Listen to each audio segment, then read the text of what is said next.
We lost her. Be right back.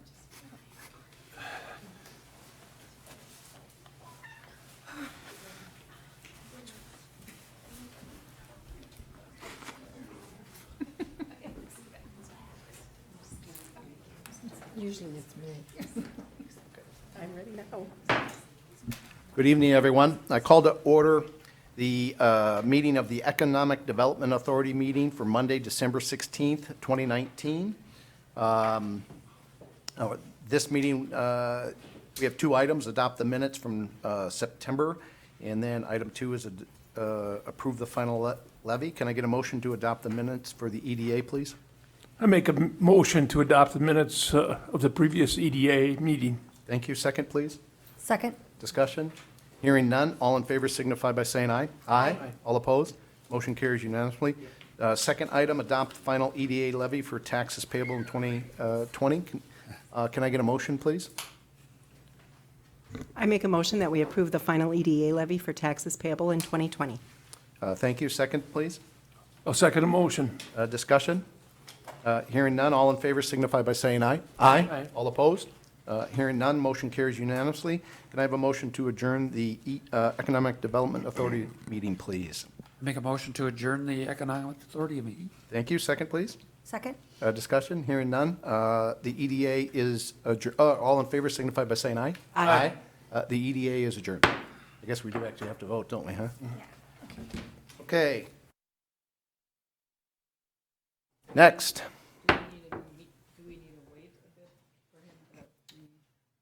No. Yeah, well, that ain't gonna happen. But thanks anyways.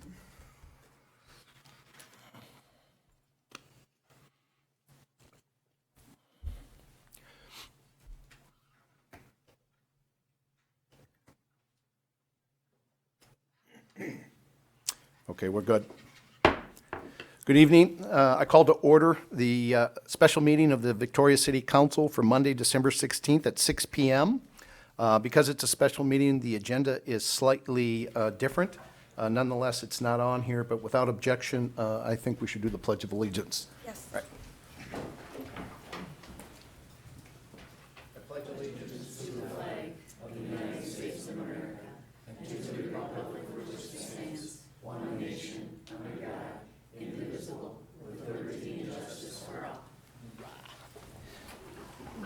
Okay, thanks. One other item, it's not on the agenda. Without objections, though, Dana's asked that I read a few announcements. Council, any objections? Nope. Okay, real quick, there'll be a public open house on December 17th from 5:30 to 7:30 for the Arboretum Area Transportation Plan, Highway 5 in the at the Arboretum. There's also a public open house scheduled for December 19th from 5 to 7 p.m. for the County Road 10 corridor in the Chaska Community Center. We encourage residents to attend both houses. This evening also marks the last meeting of the year for the Victoria City Council. The next regularly scheduled council meeting will be Monday, January 13th at 6:30 p.m., and it's the city's annual organizational meeting. We'll also be taking time in that meeting to recognize and thank our volunteers who help the city deliver its programs and services. There'll be a city council workshop on Monday, January 27th at 5:30 to talk about our 2020 legislative priorities.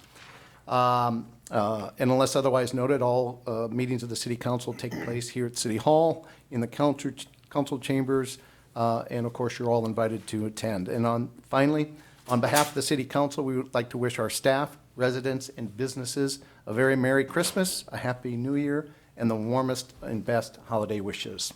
And that concludes the announcements. So, Question, Mr. Mayor? go ahead. The meeting at the Arboretum, which building is it in? Dana, do we know? The main building. Kara in the Big back says auditorium. the main building. So big the auditorium. McMillan or the Snyder? McMillan? McMillan, that's the first building. It's my auditorium. Yes. All right, for those that couldn't hear, it's the McMillan building, right? So Deb, when did you build a building over there? It's lovely. You should be, please come to the McMillan Auditorium. It's quite lovely. Okay, announcements. Is county attorney here? So we're assuming he got delayed, so First off, let's start off with, can I have a motion to adopt the agenda? Make a motion to adopt the agenda. Second, please. Second motion. Discussion? Just real quick, the first item is County Attorney Mark Metz. He's not here yet, I'm assuming he's delayed, so we'll adopt the agenda, and without objection from the council, we'll fit him in as soon as he arrives as the next item. Go ahead.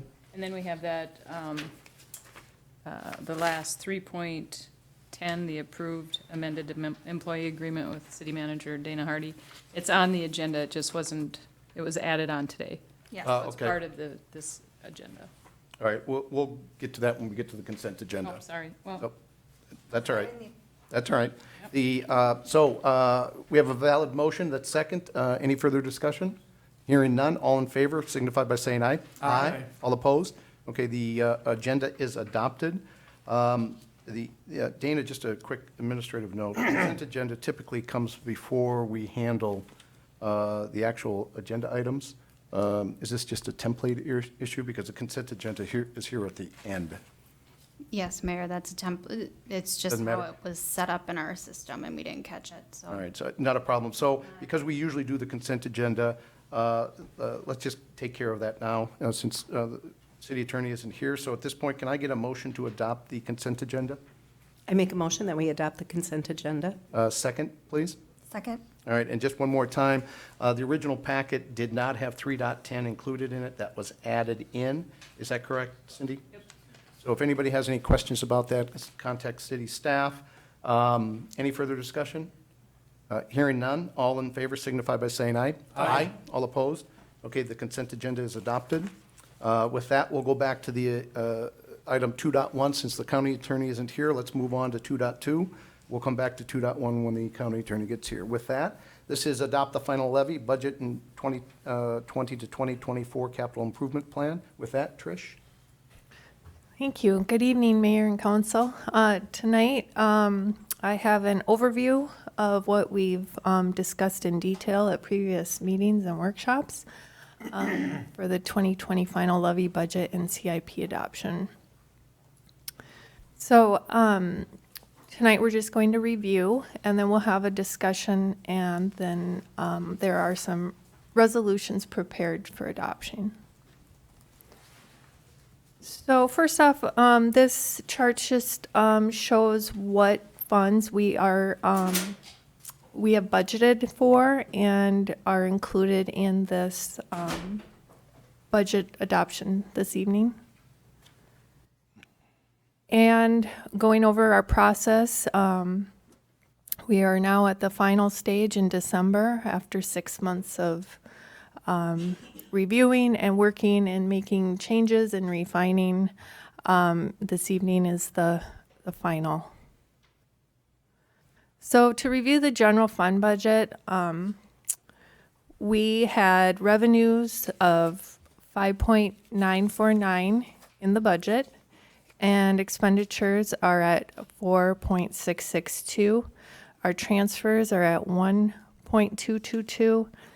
And there is a contribution at the end of the year at $64,518 in order to reach the 2020 ending unassigned fund balance of 1.463.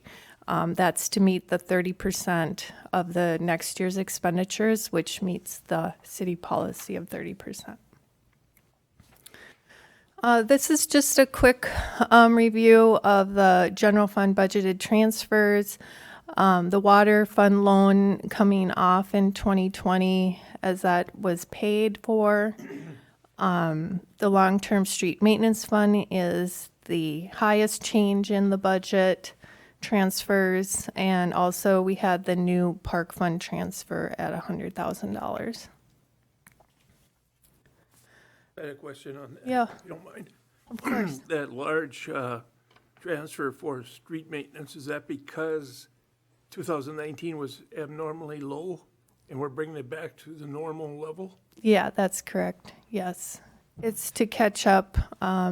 It was reduced last year to cut back on some of the budget. So this is kind of a catch-up for that. And the 64,000 to get to the 30% fund balance? Yep. Where does that come from?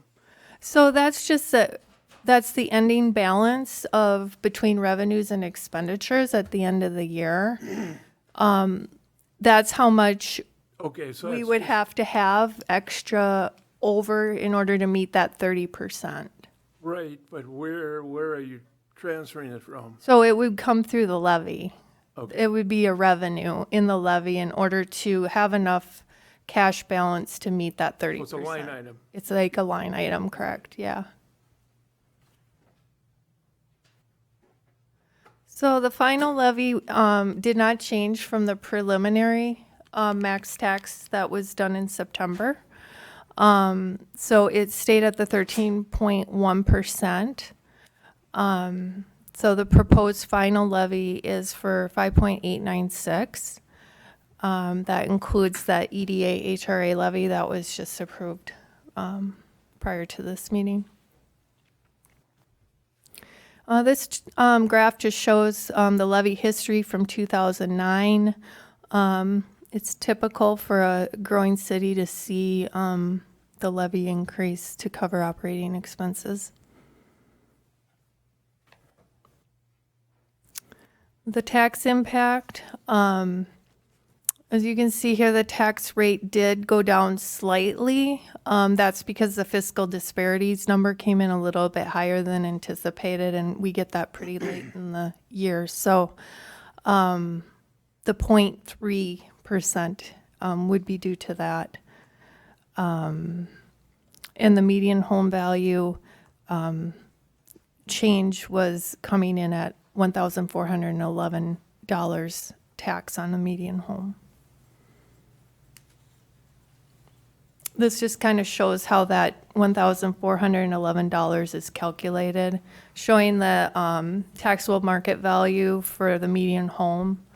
The 1% is the amount of tax that the city could tax up to. And then the rate the city is going to tax would be the 32.1%. So it's basically 32.1% of the 1%. So 0.3%. Yes. Is our tax rate. Right. So this is the tax levy increase in comparison to our market cities, with Victoria being at the 13.1% increase. These can vary quite a bit depending on what increases cities had the prior years. Also, growing cities typically will see higher levy increases from year to year. There's quite a few factors that go into play with these. But this is what the preliminaries were for our market cities. Now, what they finalized at, we don't, of course, have that information. This was their max taxes. And then the rec center budget, we're showing an ending fund balance out just over $1 million. There is about 50,000 in decrease, but that's all due to a capital outlay planned expense for some security and locker room upgrades. There is enough cash balance in the rec center fund to do the projects that we have for maintenance, upcoming maintenance for future years. Okay. So that's kind of where we keep that fund balance. Must have some doozies in there.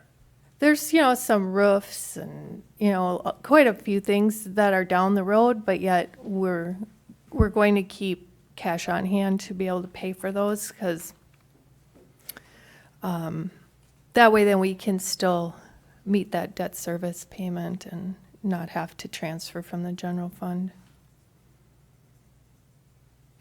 And then the water fund budget, an ending cash balance of $841,000.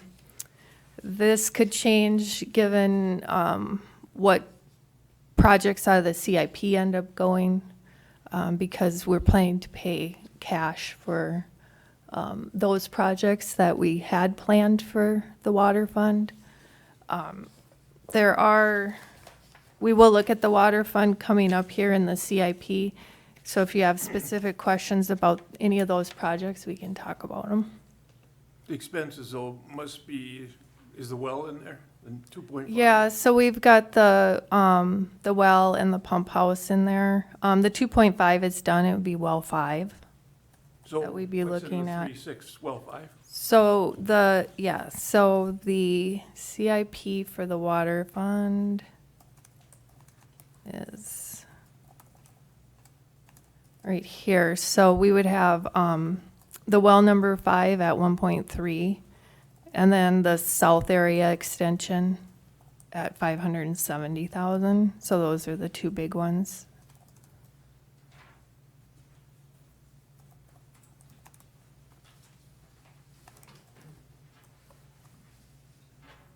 And then the sewer fund, ending cash balance expected to be at 796,000.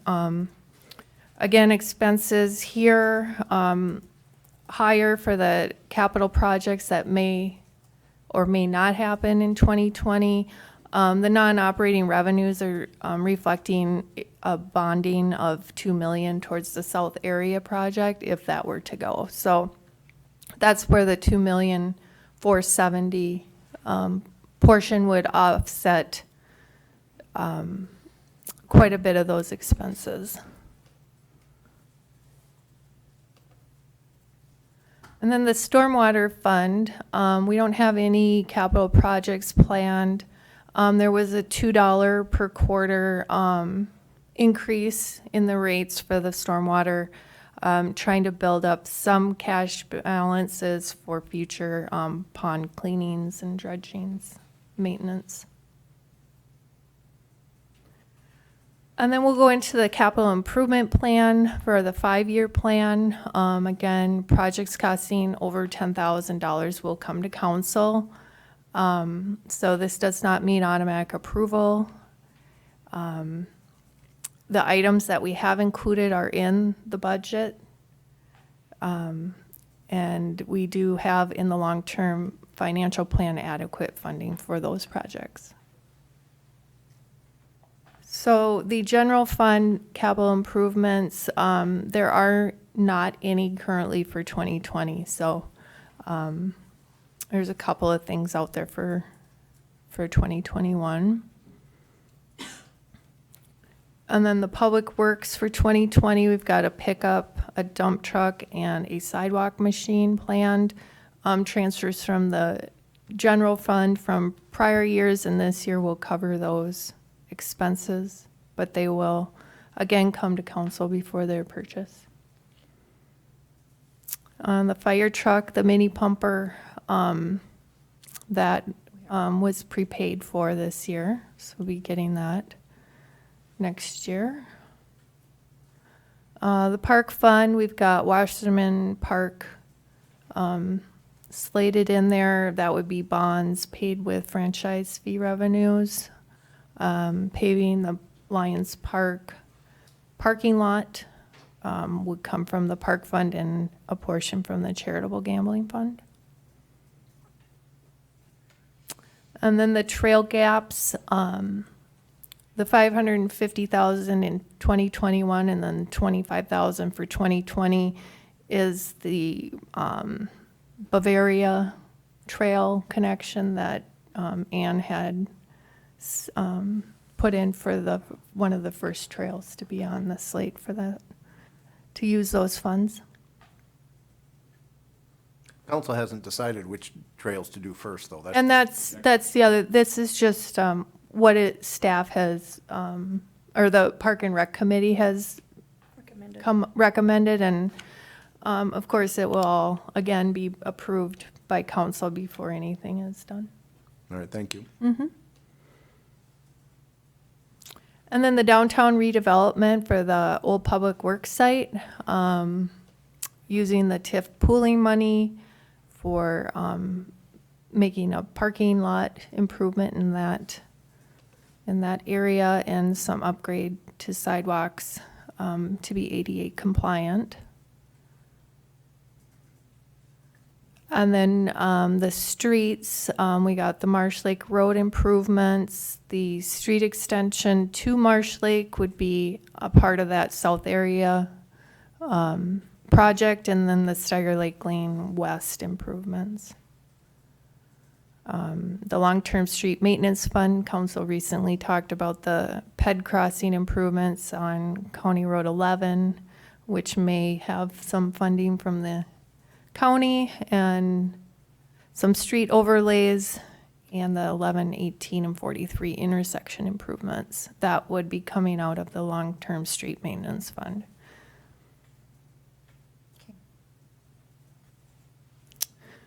And then the sewer fund capital projects include grinder pumps for lift station 8, some upgrades to lift station 18.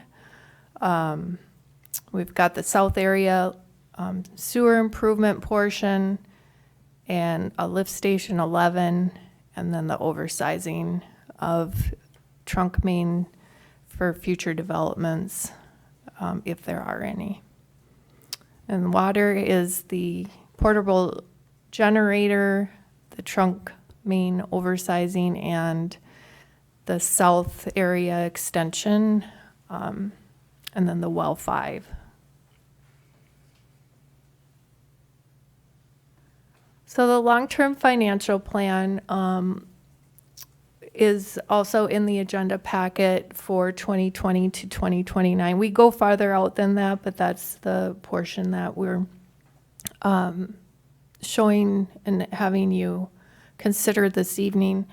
It meets the council plans and goals of maintaining the flat tax rate and also maintaining or improving service levels.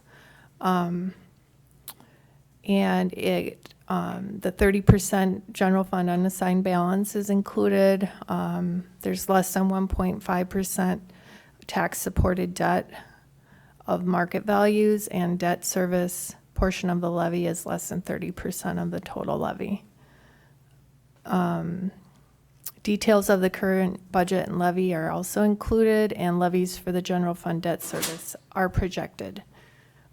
Debt issuance, it shows current and future debt service payments, and we're forecasting for a number of new homes at 111 a year, market value growth being 2.5% per year, inflation at 3%, and also including additional staff and equipment that we know will be needed.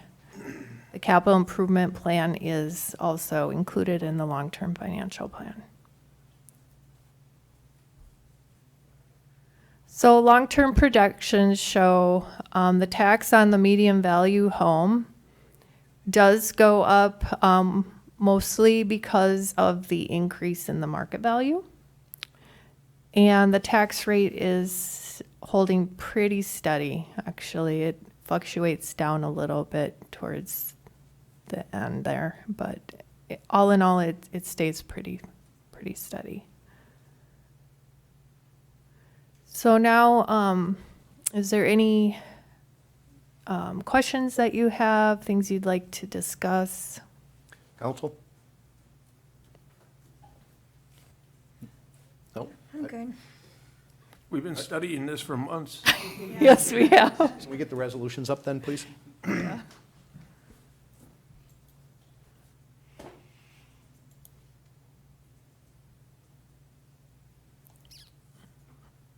they way at the end, probably?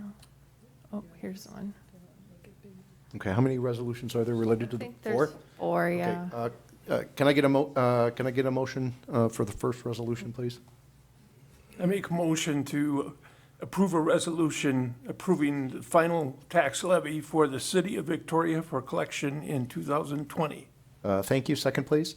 I'll second that. Discussion?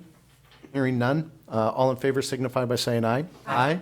All opposed? Motion carries unanimously. Next resolution, please. Can I get a motion, please? Oh, sorry. Keeps jumping all over here. Make a motion to approve a resolution adopting the final 2020 general fund and Victoria Recreation Center fund budgets. Thank you. Second, please. Second. Discussion? Hearing none. All in favor signify by saying aye. Aye. All opposed? Motion carries unanimously. Next resolution, please. Thank you. Motion, please. I make a motion that we adopt a resolution adopting the final 2020 water fund, sewer fund, and stormwater fund budgets. Thank you. Second, please. Second motion. Discussion? Hearing none, all in favor signify by saying aye. Aye. All opposed? Motion carries unanimously. Last one. I make a motion for a resolution adopting the 2020 to 24 capital improvement plan. Thank you. Second, please. Second. Discussion? Hearing none, all in favor signify by saying aye. Aye. All opposed? Motion carries unanimously. All right. Was that it, Trish? Those four? That's it. Thank you. All right, thank you. At this point, the county attorney is here, so let's go back and do item 2.1. County Attorney Mark Metz, opioids and Carver County Drug Court. Just for the record, if you will, please. Good evening, Mr. Mayor and council members. Mark Metz, Carver County Attorney, appearing before you. I apologize I'm a little late, but I was waiting in the parking lot. I thought we started at 6:30, so my apologies. So tonight, I wanted to go through our annual prosecution contract presentation, but I also appreciate the time that you're giving me to talk about our Carver County Drug Court and maybe talk a little bit, follow up with our last discussion about opioid abuse. I know I presented with our public health manager, so I will go pretty quickly unless you want me to slow down and place emphasis on our prosecution contracts because I've been here before. I don't think there are any surprises to that. But I wanted to emphasize a few things, and I don't know if did they have the PowerPoint or up they were going to put up or not, and that's fine if they don't. No? Did we Okay. get power? We didn't get one? I didn't receive a PowerPoint. Okay, all right. Well, that's not necessary anyway, but as you know, the county attorney's office has 34 employees in our office and 18 lawyers, and we prosecute all felonies by statute for every city. So all 11 cities in the county, we prosecute for them by statute, but the other cities can contract with our office to prosecute petty misdemeanors, gross misdemeanors. We're talking about speeding tickets, DUIs, assaults. And so 10 of 11 cities contract with our office. Chanhassen's the only one that contracts with a private law firm. And we feel we offer a great service to all the cities, coordination, collaboration with our office, with the sheriff's office, and with our victim witness coordination team, which is now made up of 2 full-time victim witness coordinators. So we were able to get a grant a couple years ago, and now we're fully funding that. So we're excited about that, and it allows us to provide a high level of service that we continue. So just to highlight, what we go through in terms of determining the costs is we take a 3-year average of the number of cases that we handle for each city. So it can fluctuate from year to year, and it does, because some years we do a little bit more, some years we do a little bit less. So this year, the average actually went up for the city of Victoria, and we handled 108 cases in 2018 as opposed to 79 in 2017 and 70 the year before. So I don't know what that trend is, but we take that average and basically we compare that to the other cities, and that determines the rate. Now, on top of that, we add a surcharge, which is essentially consistent with the county's increases, which for 2020 is 3.68%. So what we're proposing and what I would ask the council to approve is that the contract for 2020 would be $8,871.82. So that's up a little bit from the year before at $82.27, almost a 10% increase, but again, that's just because of the number of cases that we prosecuted. So I don't have anything further on that because I wanted to save my time for the drug court presentation, and I don't know if anybody has any questions about the prosecution contracts, but I'd be happy to answer those. Council, any questions? None. Rock and roll. Okay, great.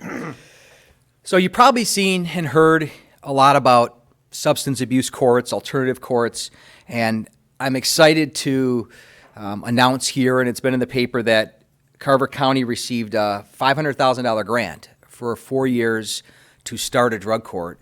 And this was an extensive process. Our office applied for the grant, and we started way back in April, and we had to have the team attend a week-long training with federal trainers. We had to go through every single protocol. highly bureaucratic but necessary. It's a federal grant, and we were awarded this $500,000 to start our program. There was $98 million nationwide.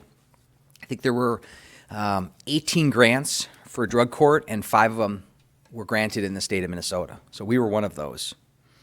So we're going to begin our drug court on January 13th of 2020. We're ready to go, and we have everything in place essentially, and we're excited to start this alternative court. So what is drug court? We hear this, or substance abuse court.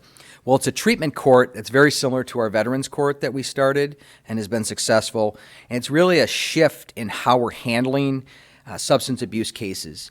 You have your traditional avenue of you get charged with a drug crime, you go to court, you have your bail hearing or first appearance and your omnibus hearing, and you plead guilty, or you have a trial, or you're found not guilty. But if you plead guilty, which are the 98% of cases, you go down through the traditional path, which is probation, and you get treatment, and you have conditions, and you have a fine, and you have consequences, and then you're monitored. But those are with mixed results. So what drug court does is it actually targets high-risk, high-needs offenders. And that was something it's a little bit different for me to get used to, because it surprised me a little bit. Really? We're going to have these serious offenders in the program? Where everything we do is evidence-based. So we look at other programs that have been successful. We look at the evidence of what works, and it's proven that these are the individuals you want to target, because you don't want a little low-level offender that has a small amount of methamphetamines. You're actually looking for someone with higher needs and is a higher risk. And it's a pre-plea court, which means we don't take a plea of guilty, and we wait until the end. And so the benefit to the person that is in our court is that they may have a reduced charge at the end of the program if they're successful. They may get the case dismissed. That's probably unlikely, but there'll be some reduction in the sentence. It's not a get-out-of-jail-free card like vets court. It's actually more intensive. It's more difficult, but it's proven to be successful. So they have frequent drug and alcohol testing, absolutely essential, right? That this is done more frequently than traditional probation. Frequent court appearances. Every Monday, they'll appear in court.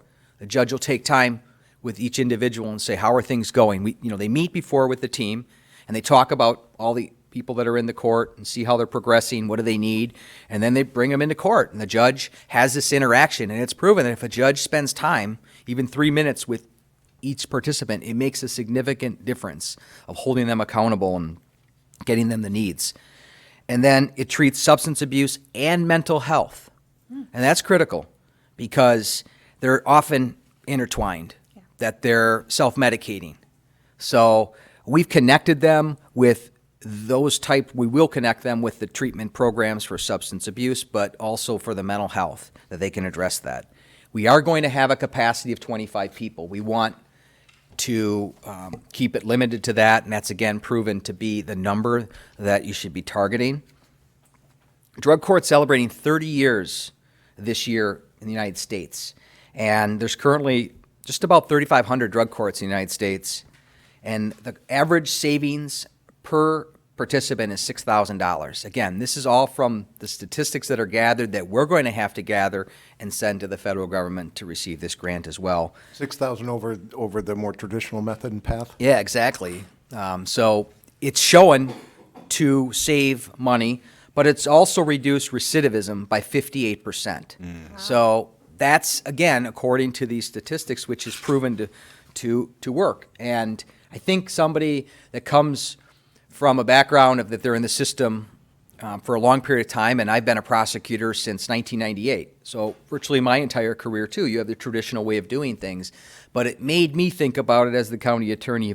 We need to think of different ways that we're handling these types of cases. And that's not to say that it was wrong the way we handled other cases and things like that, but something's not working. And so let's look at what might work, but it takes an incredible amount of collaboration and teamwork. Because this isn't a matter of us getting 6 more employees. It's a matter of the employees, as you all know, doing more because they care and they want to reduce the recidivism. And it saves money ultimately as well. So the drug court team is made up of a judge. So the Honorable Michael Wenzel is the go-to judge. Judge Kane is our go-to judge for Vets Court. And we have a prosecutor in our office, defense counsel, treatment team provider, North Star Regional, James Johnson. We will be hiring a treatment court coordinator that we're going to use for the grant money, and that's important to coordinate everything.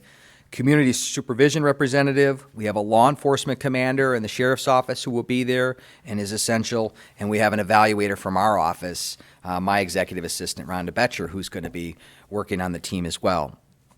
So how does this help Carver County? How does it help Victoria and all the cities? It improves public safety because we're reducing recidivism. And it saves taxpayer dollars. Where fewer individuals are incarcerated, we looked at a jail per diem as almost $200. So per person per diem, that's what it costs. So that's going to be reduced.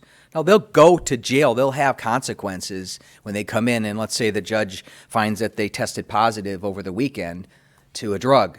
They'll bring them in, and there could be consequences, and likely will be. You're going to get 2 days in jail. You're going to get 5 days in jail, and it's usually immediate, and that's what's proven to work. And they also find out what happened. Let's talk about this, and you had a relapse, and so it really is about working for each individual and trying to find a way through accountability, but also that treatment source. And then drug use reduction, relapse prevention, and try to reduce, ultimately the use and deaths. From 2015 to 2018, Carver County had 20 drug-related deaths. And our office is prosecuting a number of those cases. We have active investigations. They're third-degree murder cases, and they're where an individual sells or provides a drug. Unfortunately, it's usually heroin that's laced with fentanyl, and there's an overdose. And so, unfortunately, we've had too many of those. We've had 72,000 deaths on average in the United States for opioids. 72,000 people in Carver County. You look at those numbers of 2015 to 2018 of 20 deaths from drug overdoses. But in looking at the statistics, alcohol is still the number one drug that's intertwined with our criminal justice system. 48% of the cases that we prosecute are related to alcohol. 25% are related to methamphetamines. We don't hear as much about meth, but it's still prominent. It's prevalent in Carver County, and it doesn't lead to as many fatalities, but it is an insidious drug as well. And then marijuana is 17%, heroin 6%, and cocaine's 4%. But again, heroin's a big issue because it can lead to overdoses. Do you consider the alcohol as with the drug court as well? No, that's not. That will not be in our drug court, in our substance abuse court. They do have some, alcohol substance abuse courts. I don't know what counties have that in the state of Minnesota, but the focus is on controlled substances. Okay. So, what I indicated. Excuse me, oh, is that by nature of the grant? That it's that's what dictates that you guys didn't make that decision on your own? Yes, exactly. So they're very strict with the grant about what what participants we can have in there. For instance, we can't allow third-degree murder participants in there. So somebody that sells drugs and leads to the death and we charge them with third-degree murder, they're not allowed in according to the federal standards. There's other standards that they have as well. But just emphasizing or talking about that too is, every case we look at, and I look at on a case-by-case basis. We get facts in the investigation, and let's say somebody provides heroin where somebody else dies. And we certainly actively pursue those cases. And when the facts warrant it and the criminal history warrants it, we're very aggressive on that. And we've had a number of cases, as I mentioned, and we have a couple that are pending with deaths that we are pursuing prison. We had one case where two co-defendants provided heroin to a Chaska resident, and it was laced with carfentanil. And carfentanil is used to tranquilize animals. So it's even worse than fentanyl, obviously. And what happened and the cases are already over, so I can talk a little bit about it, is these two individuals who admittedly were not massive drug dealers, but they were selling heroin, usually to get high themselves or use it, but they weren't millionaires or anything like that. But they certainly sought out somebody they knew, sent a text message, started with a text message at 10:30 at night. Hey, do you want some serious Asian fire? Which is a slang for some, heroin. And the guy said, well, I just have a Target gift card and some killer buds, some marijuana. That's it. Well, we'll see what we can get. Next thing you know, there's some text messages back and forth. 2 a.m, they show up into a parking lot of the guy's residence. He shoots up in the car. He goes inside, he overdoses, and he's dead. So Chaska Police Department just vigorously pursued this case for a year. And we had one defendant charged, and she was willing to cooperate and meet and talk with us, and that led to a prosecution of the other dealer who we determined was more significant, and so he's in prison, and they were both charged with third-degree murder. They both pled guilty to third-degree murder, and the individual that died was a 25-year-old that was up here for a faith-based treatment for heroin addiction and slid off that path. So I use it as one case of an example that it has real consequences from real loved ones that our office talks to, and they lost their 25-year-old son to, an insidious disease. But back to drug court, it's proven to be an effective, novel approach to address this serious problem.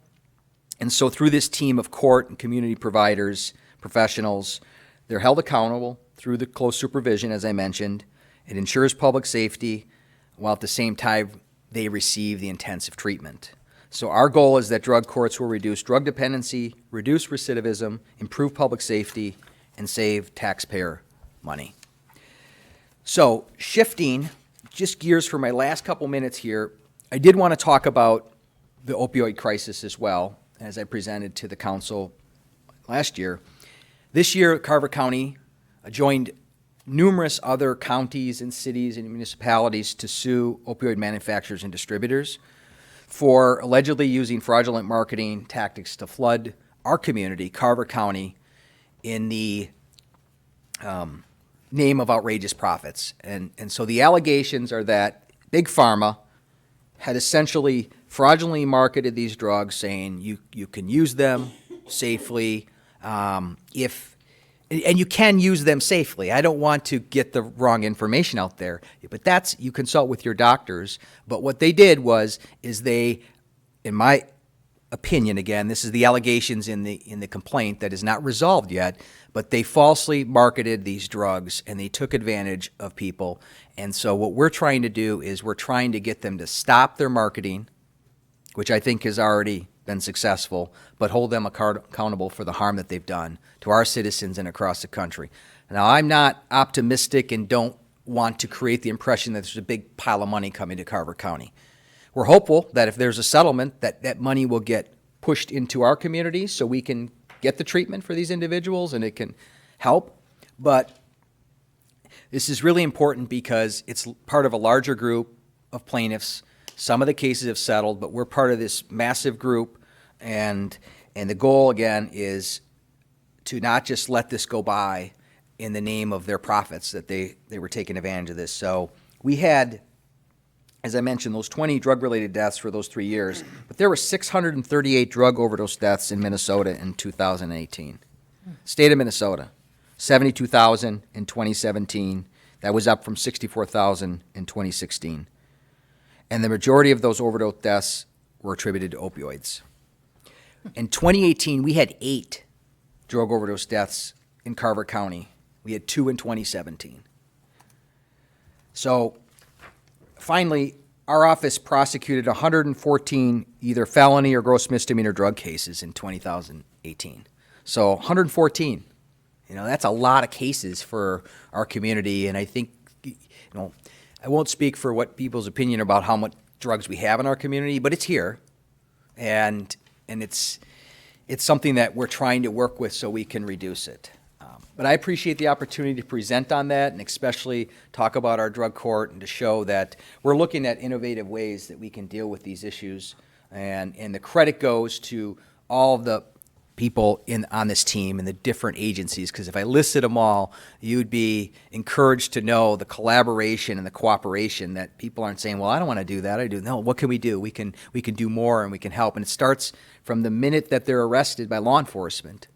And so they work with us very closely and collaborate, and I think that it'll be very successful, and so I appreciate that opportunity, and I appreciate the opportunity to prosecute for the city of Victoria. Thank you. Council, questions? Question for you. So this drug court is now initially funded by grant dollars. Do you guys have some kind of plan in place? Obviously, the statistics are there with the great outcomes. Do you have some kind of plan in place to sustain this after the grant dollars are Yeah. gone?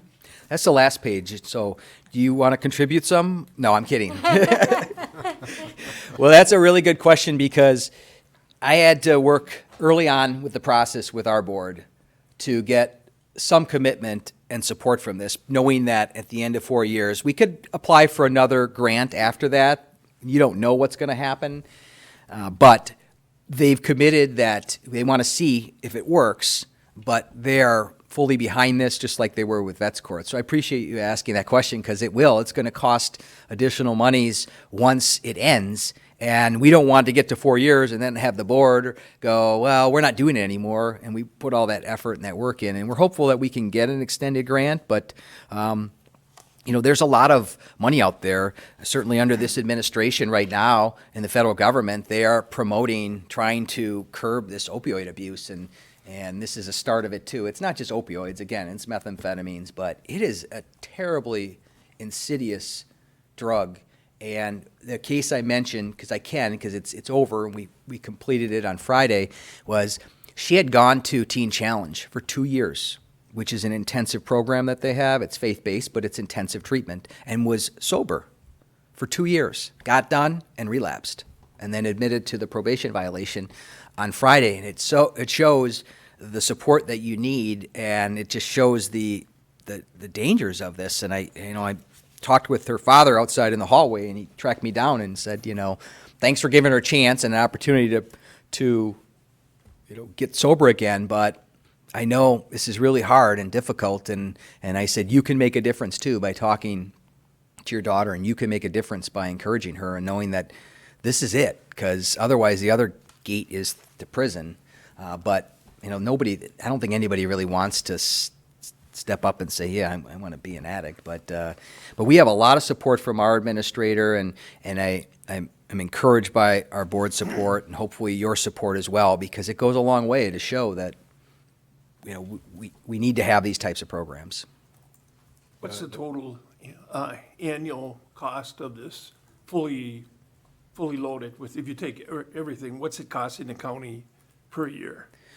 Yeah, that's a tough question to really knock down until we know. I mean, the startup, it could be, $100,000 or more, but the startup's going to be significant because we have to hire a coordinator. But once we get up and running, it's and what's really costly are the consistent drug testing.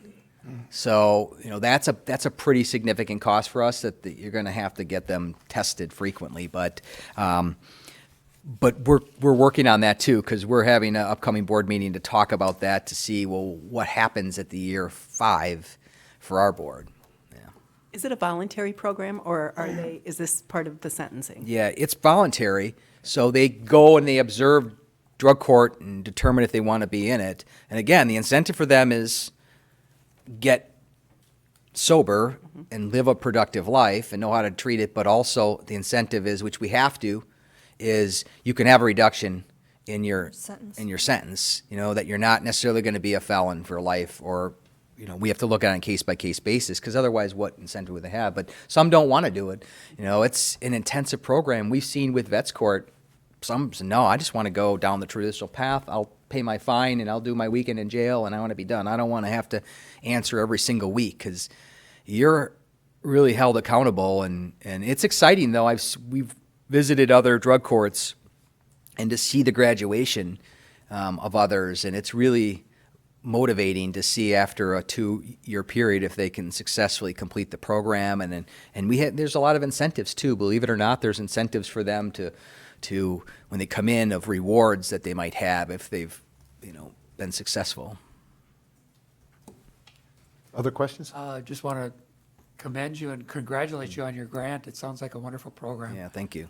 Very progressive and proactive approach to trying to deal with a difficult problem. So Congratulations on that. Thank you. Yeah, it seems like that you could save significantly more than what you have to pay over the long term by keeping people out of jail and out of the court system. Is there any studies that relate to that or have looked at that? Yeah, absolutely. And that's that per diem you're saving. That's probably the majority of the $6,000 the average cost, because otherwise you're incarcerating them for 60 days and then they do their, I'm just using that as an example. They do their 60 days, they get out, and then they have an agent, probation agent, says you got to complete your treatment. But the agents have hundreds of clients. So they don't test them every single week. They don't bring them before court and say, how are things going? You don't have a job yet? Why not? Or you tested positive over the weekend, or where were you? Those types of things. There's a real accountability to that. And it's proven then that they're not in our system as much, or they don't reoffend. Because every time you get second, third charge, you come back. It's a mischaracterization when people say, at least in the state of Minnesota, that we have so many low-level drug dealers or drug offenders that are in prison. That's just not the case. It takes a lot to get to prison if you're a drug offender. Now, if you're a drug dealer and you have a significant amount, that might get you to prison. But it takes a lot of violations. It takes many chances that you have. So, and I'm speaking from my experience, of course, and I'm not saying that there aren't anomalies that are out there, but we're not putting people in prison for low levels of pot or, your first time offense that you might have some meth, because it's just not going to prove to be effective. Got it. Well, thank you. I appreciate you coming in Thank you. and briefing us and the public. Hopefully this program will deliver the results, and it sounds like it will. So, Yep. Council, any final questions? Nope. No. Thank you. Thank you, Thank you. Council. Thank you very much.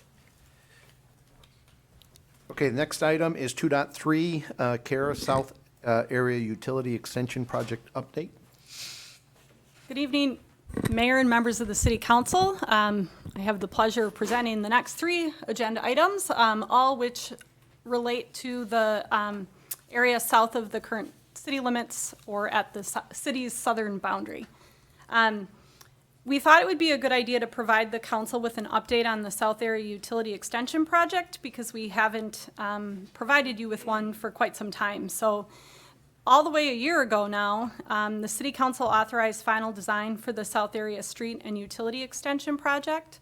As a refresher, the scope of this project included sanitary sewer and force main extension, water main extensions, and construction of a major lift station in our South Growth area. And I'll pop over to a map in a minute. But this lift station is a significant lift station. It's intended on an interim basis to serve 3,500 recs, which in your mind, you could compare that to 3,500 households if you wanted to get a sense of how many, how big of an area is ultimately going to drain to that lift station. Long-term, it's would be designed for 6,810 units. So that is really the city's entire South Growth area is going to flow through this lift station. Let me interrupt for just a second. I want to make sure, we're talking about the one that would be down, we haven't finalized any location, but we were talking about down by the railroad tracks or down in that Correct. area. That's the lift station. That's the you're talking one, yes. Different from a lift station that's within Victoria today? Correct. Okay. Yes. The lift station would include on an interim basis 2 90 horsepower pumps. Those are the biggest pumps the city has, larger than any pump the city currently has in any of our existing lift stations. Plans include a generator, odor control, and a control building. So it's a pretty extensive facility.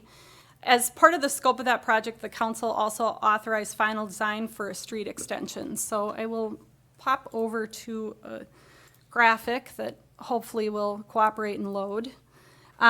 This is County Road 11, and to your right would be Marsh Lake Road, and the railroad tracks is down here on the south side. So I will just, for the heck of it, bring us back over to here so I can orient you here as well. So here's Marsh Lake Road to the north, County Road 11 here, and the railroad tracks down in this area. So what we're talking about is extending sanitary sewer and force main from where Lennar will have the sewer extended to by next summer. Those plans have been approved, but winter came before they could construct all of that sewer pipe.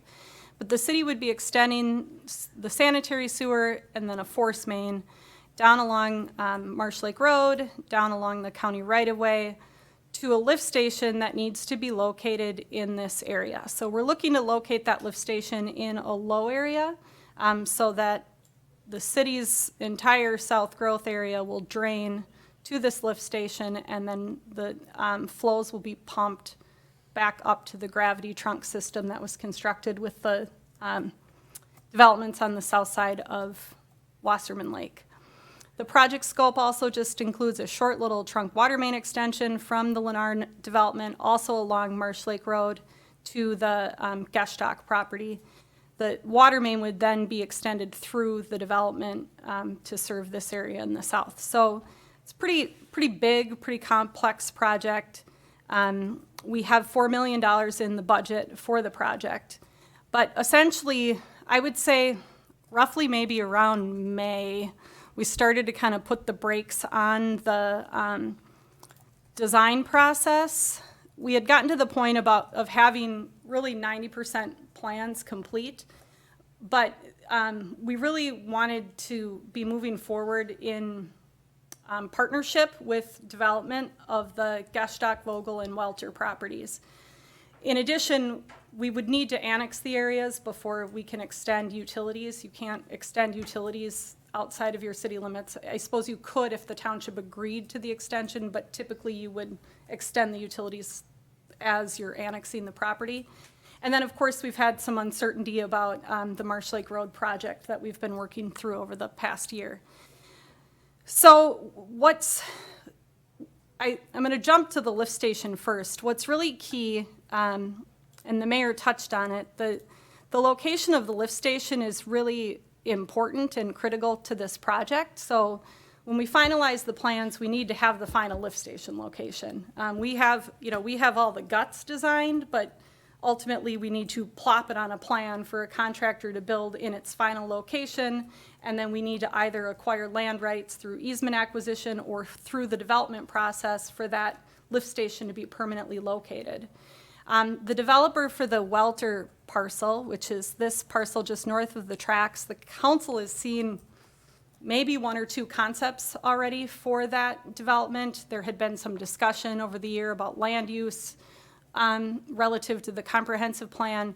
So the developer who's looking at that parcel is continuing to work through concepts. So it doesn't make a whole lot of sense to finalize the lift station in a location that might not work with their road layout and with their building layout. So we're continuing to work pretty closely as they develop different concepts. They'll reach out to our team to make sure where they're looking at for the lift station still is viable from an elevation perspective. In our last concept, instead of it being down in this location, it's I want to say somewhere up in here, adjacent to what would be a collector road running through the site, which would be really nice access for us to be able to access and maintain the lift station.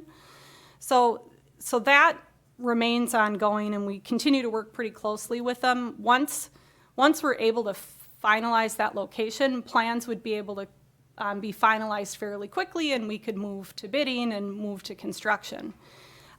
Alternatively, if the council didn't want to continue to wait for development, or development wasn't occurring on this property, but we still wanted to proceed with the council's strategic initiative to extend utilities in that area, then we would be determining a final location and then approaching the landowner to acquire or purchase easements in order to construct those improvements. But that's not something staff is suggesting at this point, since we're still working with a specific developer on potential locations. While I have this graphic up, what I'll just note too is that all the development in this area is interconnected. So the Geshtock Vogel parcels that you've seen some concepts on as well, their gravity sewer needs to flow back to this lift station through the Welter development. And the Welter development needs that trunk water line to come through their development to serve there. So the developments are intertwined, and the landowners are in regular communication with each other. The different developers who've looked at the properties are all in communication with each other. So there's a lot of collaboration, but nothing yet finalized and ready to go. Relative to the portion up here on the right side of the screen, and I'm going to zoom in and hope this painfully large file scrolls over without too much trouble. The other area where we'd been working on a plan, so the green line would be a force main and the blue line would be a water line. So when the preliminary design was put together, we were operating under the assumption that the Marsh Lake Road project was going to move forward as a county road project. So the utility placement you'll see is out here in the Schmieg's farmland, but that was to accommodate the road construction, because under those county plans, this road, Marsh Lake Road, was shifting to the north a bit to protect some trees on the south side of the road. Now that project is no longer proceeding as a county road improvement, one of the things that staff is evaluating is moving the sewer and water pipes into the existing road right-of-way so we can minimize the amount of easement acquisition we would need to obtain from the property owners. So we could put the water main and force main within the existing roadway easement. The risk that the city might run is that somewhere down the road, if a county road improvement came in, we may be in a situation where we'd need to look at relocating those two pipes. If the Schmiegs were ever to sell and develop their property, you could certainly reroute those utilities through the development. They're force main, they're pressure pipes, so gravity, their location relative to the topography of the area is not significant. They can really be located anywhere because they're under pressure. So that's something that staff is taking a look at, and if we move it, we would be recommending that these pipes get constructed with the Marsh Lake Road Improvement Project so that the contractors that's building that road is also putting the pipes in the ground. So we're not looking at anything from the council relative to that question tonight, but just wanted to draw your attention to it. The other element of the project that the council had authorized final design for was extension of Timber Terrace to Marsh Lake Road. This may test your memories a little bit to reflect back, but when the Laketown 11th preliminary plat came in, Lennar was looking at making a street connection to Marsh Lake Road in this area from what will likely be Laketown 16th edition. There was some concern about tying in the road at that location, given the questions about Marsh Lake Road, the elevation of the road. The residents also had concern, the Schmiegs had concern about headlights. The way that road's gonna line up would be, pretty close to their driveway and across from their driveway. So we were looking at alternatives to see if we could make a connection here instead of there. So that would be a separate bid package. We've purposely separated the utilities from the road because you could make different decisions. The council could proceed with putting the pipes in, you wouldn't need to build the road. The road over here could wait to be constructed until such time as these two properties were to develop. Now that it seems like we have some clarity on where Marsh Lake Road is headed, we'll be looking to schedule a meeting with the Schmiegs to revisit all of these questions and layouts of the pipes and whatnot. But then would be returning back to council with additional information on that at some point. As noted, the budget, and Trish covered this in her presentation today, the 2020 CIP split between the sewer, water, and street categories has $4 million in it for this project, which is in the ballpark of what our last estimate was that we received for the work included here.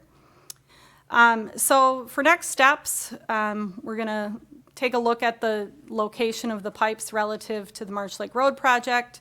We're gonna continue to work with potential developer on the lift station location. I just saw a meeting request come in for Friday to have another meeting with them to talk about a variety of topics, including the lift station location. I did include in the council packet a schedule, and the way we provided the schedule was and I am going to just pull it up in the staff report, was in a format such that you could get a sense of how the schedule potentially would be affected by development.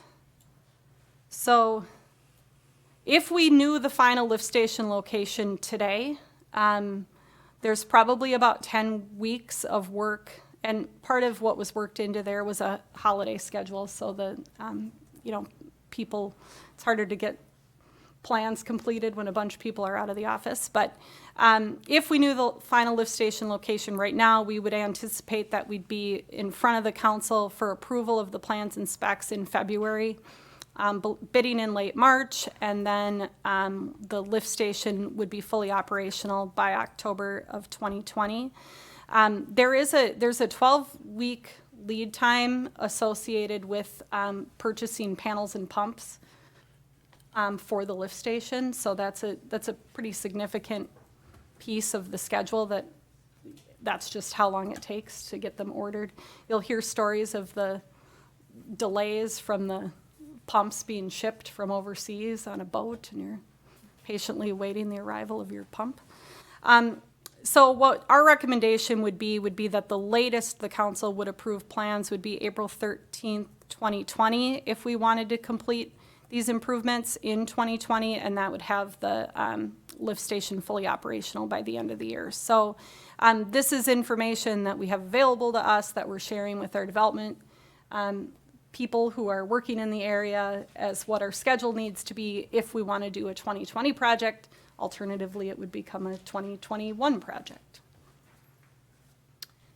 And I think that's all I have, unless anyone has any questions.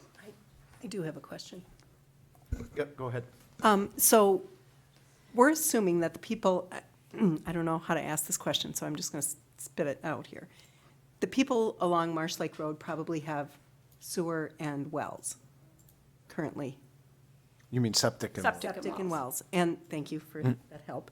Septic and wells. So at the point that we're putting in these utilities, do they have the option to hook up? How does that, what's our policy, what's our process on that? So let's first speak to sanitary sewer. So gravity sanitary sewer main is coming out generally to, I'm going to go to the one with the property lines, generally right about here. And then it's going to switch to a force main. So that's a pressure pipe that isn't available for connection.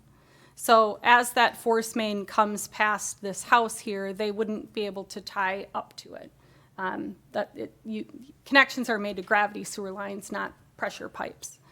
The water line is also only being extended along here and through this area. So if, say, this home here wanted to connect to the water, they would just have a series of fees that they would have to pay in order to make that connection.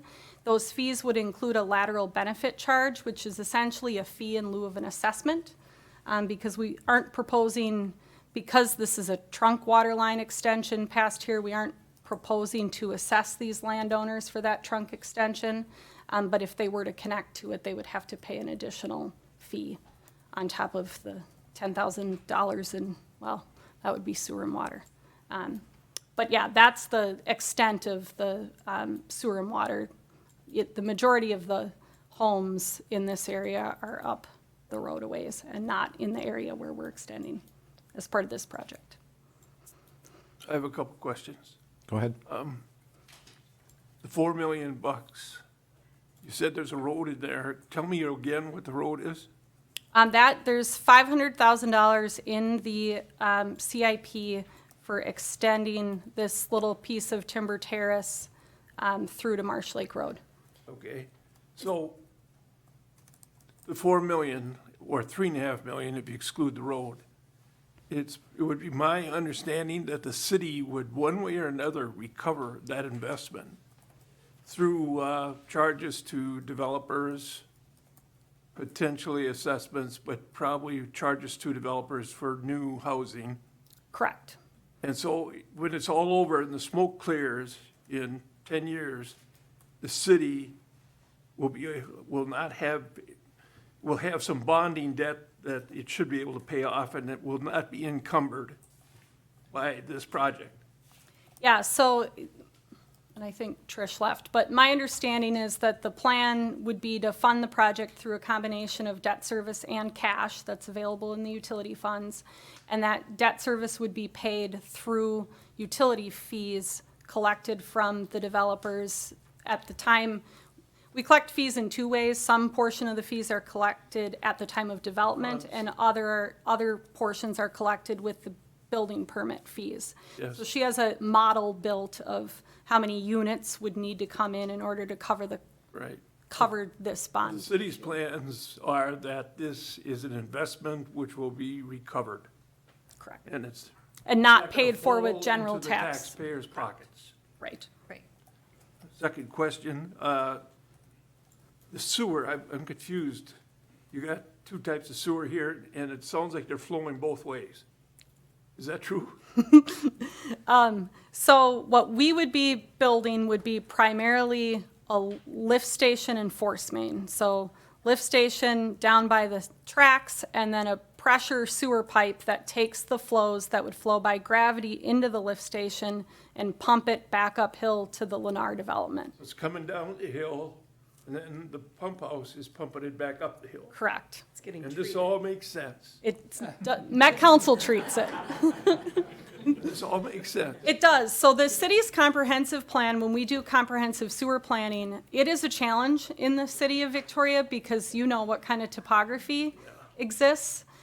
So we're trying to find the balance of limiting the number of lift stations that are constructed because there's a cost associated with pumping the sewage uphill as opposed to just letting gravity do the work of getting it where it needs to go. So the other thing that we're looking at is how deep the gravity sewer lines are getting. So trunk lines that are 40 feet deep in the ground is common, but we don't like to see our lateral neighborhood sewer lines over 30. It's a construction challenge and a maintenance challenge. So when we lay this all out, we're trying to find the balance between that. So I would think that the pump house being next to a railroad track is an optimum, that you would try to move it somewhat away from the railroad track into a road. So it really did depend. There's been layouts where there's been access closer to this location with different concepts. But yeah, having access is pretty important. So this current version where it's getting moved up by a potential collector street certainly is appealing to the Public Works Department. Thanks.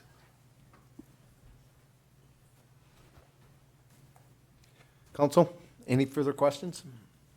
Typically, how far can you run a force main on the sewer system? It just depends on how big a pumps you want. Okay. So this is our longest force main run within the city, but Met Council has force main running from Waconia to Victoria. That's what I thought, the one behind our house, Yeah. force main. Yep. So where is the Met Council interceptor line from here? It is all the way back in downtown. It runs on this side of the building over here, doesn't it? Yep, yes. So it follows the trail out to Kirklocken Park. So all this sewage has to get back into town, Yes. okay? So the Where city. does it go? So the city's been constructing trunk sewer main to serve the South Growth area since I got here in 2001. So the city's trunk sewer lines run through the Watermark neighborhood over to, we have another lift station 18, located by Waterbrook Fellowship Church that pumps into this trunk line. And then we have deep trunk sanitary sewer all the way through these neighborhoods. So that's our trunk system that was designed and intended to serve the whole South Growth area back when we did the 2020 comprehensive plan. But then it connects into the Met Council interceptor system that flows up to Shorewood and eventually ends up in Shakopee. It's treated. And then it's treated there. Yep. Okay, The blank goes a long way. that's a lot of stuff going around. Quite a journey. There's another. All right. This could go downhill quick. I stopped. Yeah, exactly. The council, any further comments, questions? Okay, this was for discussion only. Thank you, Kara. One final thing, there was, when I asked about the lift station, there was a little bit of discussion in some of our one-on-ones about a lift station up by Marsh Lake Road, depending on where we run those lines. Is that something that we should touch on now, or is that something that'll come back later? Yeah, I think we're good for now. Okay, perfect. All right, in that case, if there's nothing else, thank you, Kara. We're going to move on to 2.4, Marsh Lake Road. And council, without objection, I asked, I know there's a few residents who wanted to speak. I asked them to hold any comments until now, so if there's no objections, I do have at least one slip. Jake?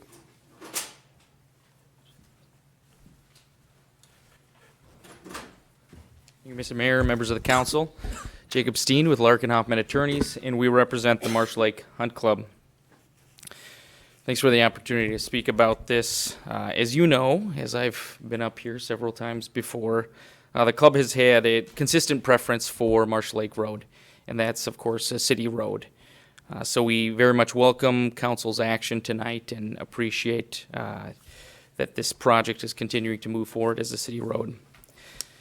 To the extent that any of the options before you tonight do expand the right-of-way, require additional trees or additional costs to the adjacent property owners, the Hunt Club does oppose those additional costs or expansion. It's a little unclear if that is the case, so I'll let the city engineer address that, but to the extent that there is additional right-of-way or costs, we would oppose it. Of course, the trail does involve some significant costs to the city. It's not clear where those costs will ultimately land. We do believe that if and when a trail were to come through, those costs would be better borne by the county or the state or grants, but some other entity other than the adjacent property owners.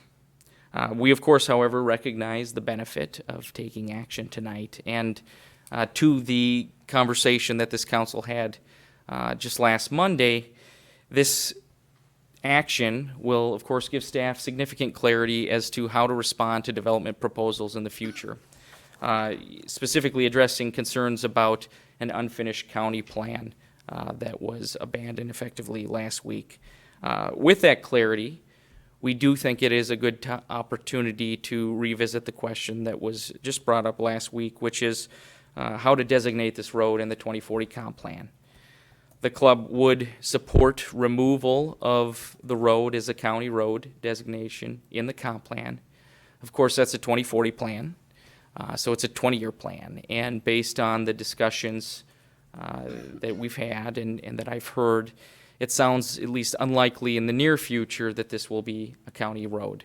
Of course, it can always be added back in. So we would support removal of the road as a county road and appreciate the council's action tonight to direct engineering on a city road. Thank you. Thank you. Is there anybody else that wants to address the council? Okay. Kara? All righty. Marsh Lake Road preliminary design. So here we are, happily presenting information on the city option, finally. So in July of 2019, the City Council authorized preliminary design based on option 3, which was rebuilding the road to match the existing width and alignment. Option 3 was modified to reflect a 9-ton design and evaluation of a construction of a trail on the north side of the road. So that's what we've been working on. I have a little outline here of what we want to cover today, some of which I'm going to go into in a little bit more technical detail for everyone's benefit. But we're going to review the existing vertical and horizontal alignment. Maybe not in extreme technical detail, but try not to get too in the weeds on that. I'd like to review the trail typical sections that we reviewed that led us to the typical section that we're currently recommending be evaluated further if we would be moving to final design. Cost estimates, and then I want to spend a little time reviewing the layout of the road without a trail and with a trail, and just highlight some differences and point out some information that isn't apparent when you would just go and look at the graphics without any background for them. These next 3 slides just reflect the options that were presented to the public and the city council way back earlier this year. So option 1 was the county road. Option 2 was essentially a city standard street. And then option 3 was really what ended up getting moved forward. So those are there if we need to go back to them. The matrix that compared the 3 just threw in here so we would have it. That should anybody have any questions about that, we could go back to it. But where we are, so as noted, under option number 3, we were looking at essentially rebuilding the road with 2 12-foot lanes with a 2-foot shoulder on either side. And the way the direction was provided and the way it was presented to the city council was to follow the existing vertical and horizontal alignment, which we had gotten some feedback from residents that they really wanted to see the road stay in its current location.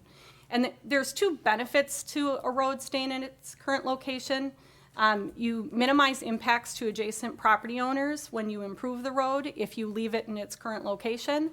And then secondly, typically it is the least amount of cost because you're not, if you think about the way a road sits, you know, the road has a little curve to it and then your driveways and your yards tie into that road.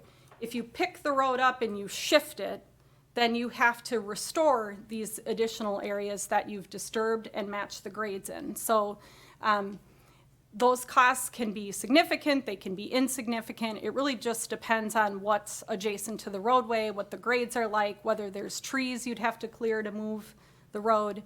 But so generally the most cost-effective approach is to stick with the existing alignment. So we've been reconstructing streets in the city dating back to 2003. And typically when we're reconstructing a road, we do try to follow the current existing center line to minimize impacts on either side. That's pretty common practice for us. But as you're designing a road, you do want to take a look at the existing horizontal and vertical alignment based on the proposed design speed of the road. So engineers determine what the design speed of a road should be based on the functionality and projected traffic and projected uses of the road.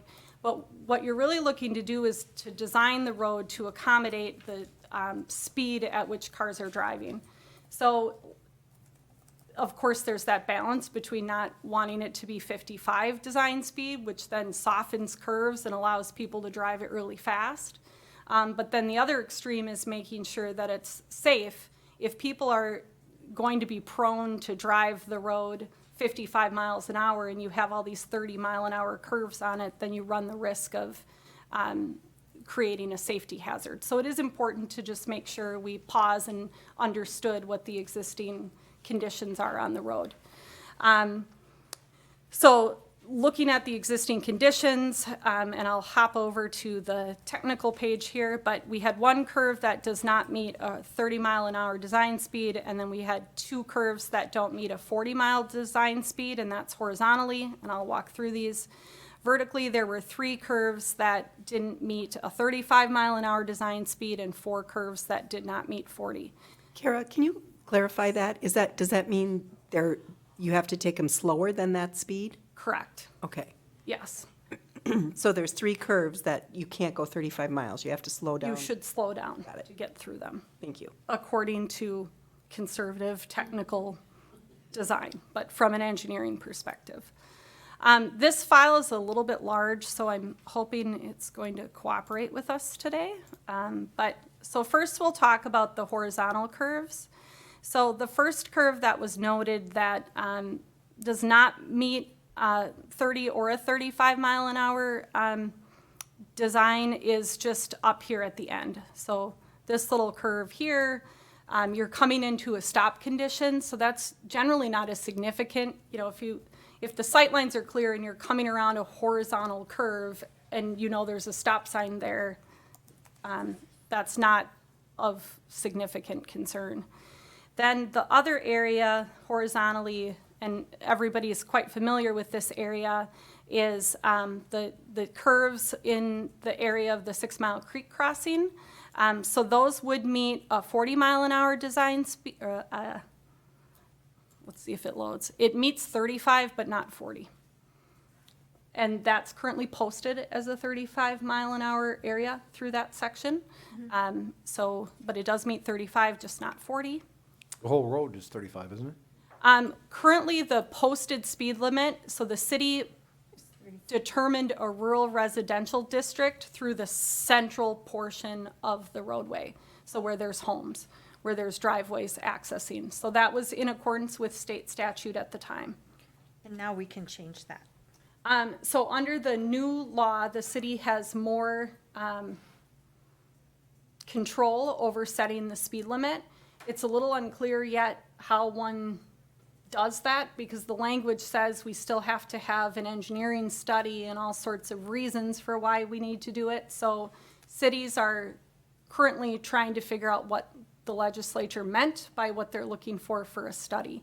I thought they didn't have to after, as long as it was a residential.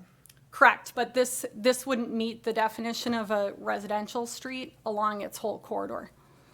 So within a neighborhood where you have house after house after house after house, that would meet the definition of a residential roadway, where land use on either side of it is single-family or multifamily homes. So go back to my question. Is the road in fact 35 from end to end, or were you saying it changes? I thought It's it was 30. unposted on either end. There's a posted speed limit in the middle. Okay, got it. All right. And that was in accordance with state statute at the time. The council passed a resolution to designate that a rural residential district that allowed you to post it at 35. All right, and that's the only posting on the road. And it's what, a mile and a half? Yeah. Okay. Thank you. Okay, so that, otherwise horizontally, the road's fairly straight. There weren't any other horizontal curves worth noting when we did our review. Now vertically, so the bottom half here is showing the road profile. So if you drive down the center of the road, each curve has information associated with it, and there's design standards for what, how steep those curves should be, what the length of the curve should be, and it takes into account things like stopping sight distance. So if you're, let's say you're, coming up a hill and you're going, let's take ourselves somewhere other than here, you're going 65 miles an hour, you need to be able to see over that hill so that you don't suddenly, somebody stopped on the other side of the hill and you smash into them because there's a driveway they're turning into, you can't see them, you're speeding up over the hill. So, design speed is intended to design a road that's safe so that you aren't seeing accidents and things of that nature. So working our way from one end of the road to the other, beginning by County Road 43, this first little uphill climb does not meet 35-mile-an-hour design speed, but it does meet 30, and again, you're coming into a stopped condition, so it's pretty close to a 35. And we really, in this graphic, scanned for 35-mile-an-hour. So if I don't stop on it, it means it's 35 mile or better. So here is the big hill by Schmieg's house, and that one does not meet a 35-mile-an-hour design speed, but it meets a 30. And then we have one more little guy at the end that does not meet 30, but it's a stop condition. You're coming up to the intersection of 11, so it's not, from a technical perspective, it's not as great of a concern. The rest of the curves vary from 40 miles an hour to 60 to 35, 35, 35, 55, 60, 40, 35. So lots of 35s along the corridor. If you were to say that you wanted the design speed to be 40, then there would be more curves that would need to be vertically adjusted in order to meet that design standard. So to talk through what that means a little bit, so the length of this curve is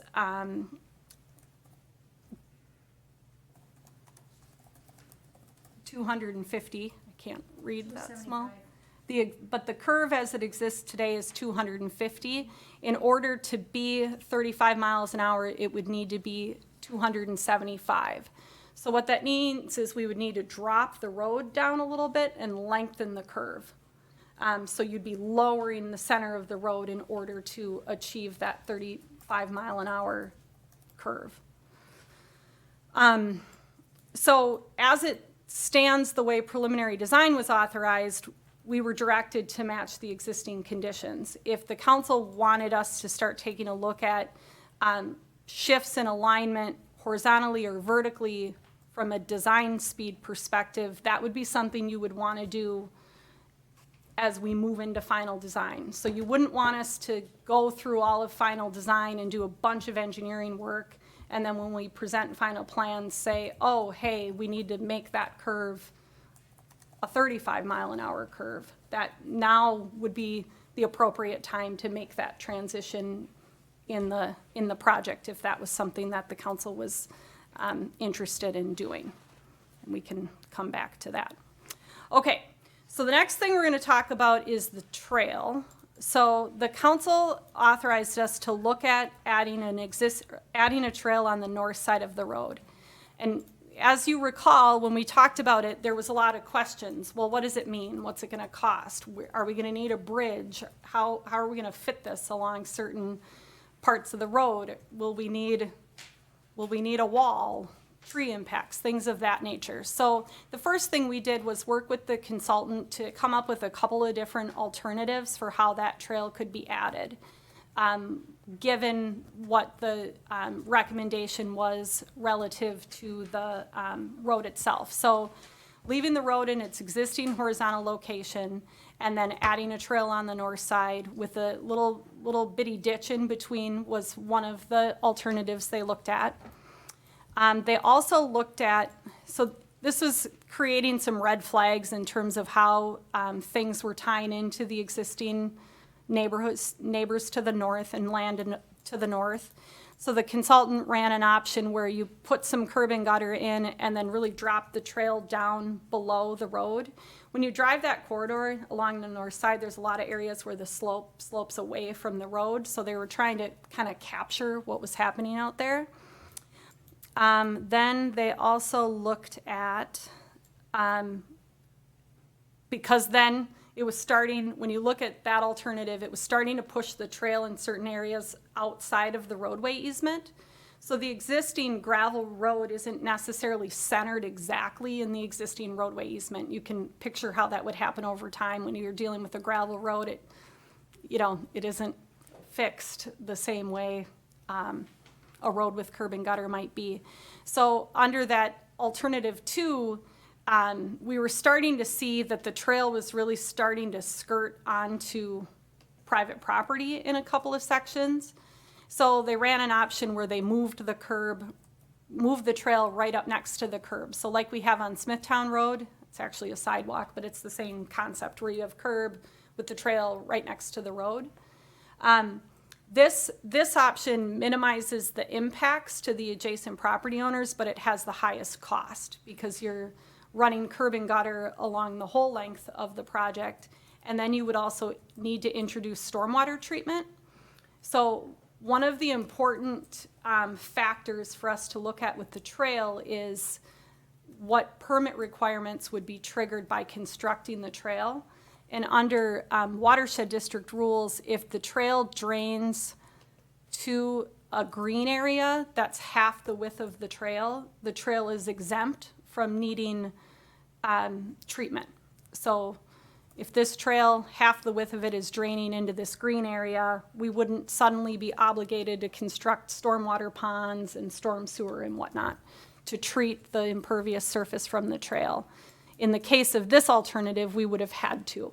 So I disliked that alternative pretty quickly from the cost implication associated with it. I spent considerable time with pages and pages of cross-sections of design detail looking at those three options. The impacts to the property owners between the three didn't vary too wildly, but the cost of this one being higher caused us to rule that out. So where we landed with what we wanted the consultant to finally draw up and cost estimate off of was really similar to that first alternative. The only difference is we ended up shifting the road a little bit to the south so that the footprint was centered in the right-of-way. So there's parts of that road that are not quite centered in the roadway easement. We shifted the whole thing back to center, essentially so that we were splitting the impacts of the trail between the south side property owners and the north side property owners, because it really was just starting to shove a little bit too far north and outside of the roadway easement, so we would have had to acquire easements from the property owners in order to fit that trail. So you're going south all the way down the road? Just a smidge. So What's a talking about a couple feet. That it's just shifting Because you a know little we bit to the have, south. one of the residents would like you to go north. Correct, yes. But we're still operating within the existing, this puts a footprint within the city's current authority to construct the improvements without acquiring easements from any of the landowners if you wanted to build a trail. If you built a road, you would normally go down the center of the surveyed right-of-way, So when we build a brand-new road, we locate it in the center. right? When I reconstruct a road, I typically recommend reconstructing it along the same center line of the existing traveled way to minimize the impacts to adjacent property owners. So things like trees, hedges, fences, things like that. Is this a new road or a reconstructed road? It's a reconstructed road. Okay. Yep. But if the intent is to not acquire easements, this is the way we would have to shift it to fit the trail without having to acquire easements from the adjacent landowners. And when we walk through the layout, I can show you some of those areas where it was a little bit tight. And then the other alternative, of course, was the no trail alternative. So we'll walk through the detailed layouts a little bit so you can see the difference between those.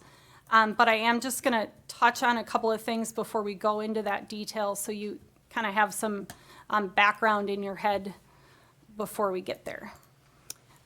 So in terms of where we landed on costs, so total cost, including construction, contingency, engineering, and administrative costs, the roadway only with no trail, as depicted here, is about $2.1 million. The roadway plus trail kicked us up to $3.5 million. And what really is driving that, and you can see that on the detailed cost estimate that's in your packet, you of course have the expense of the trail base and the pavement, that's obvious.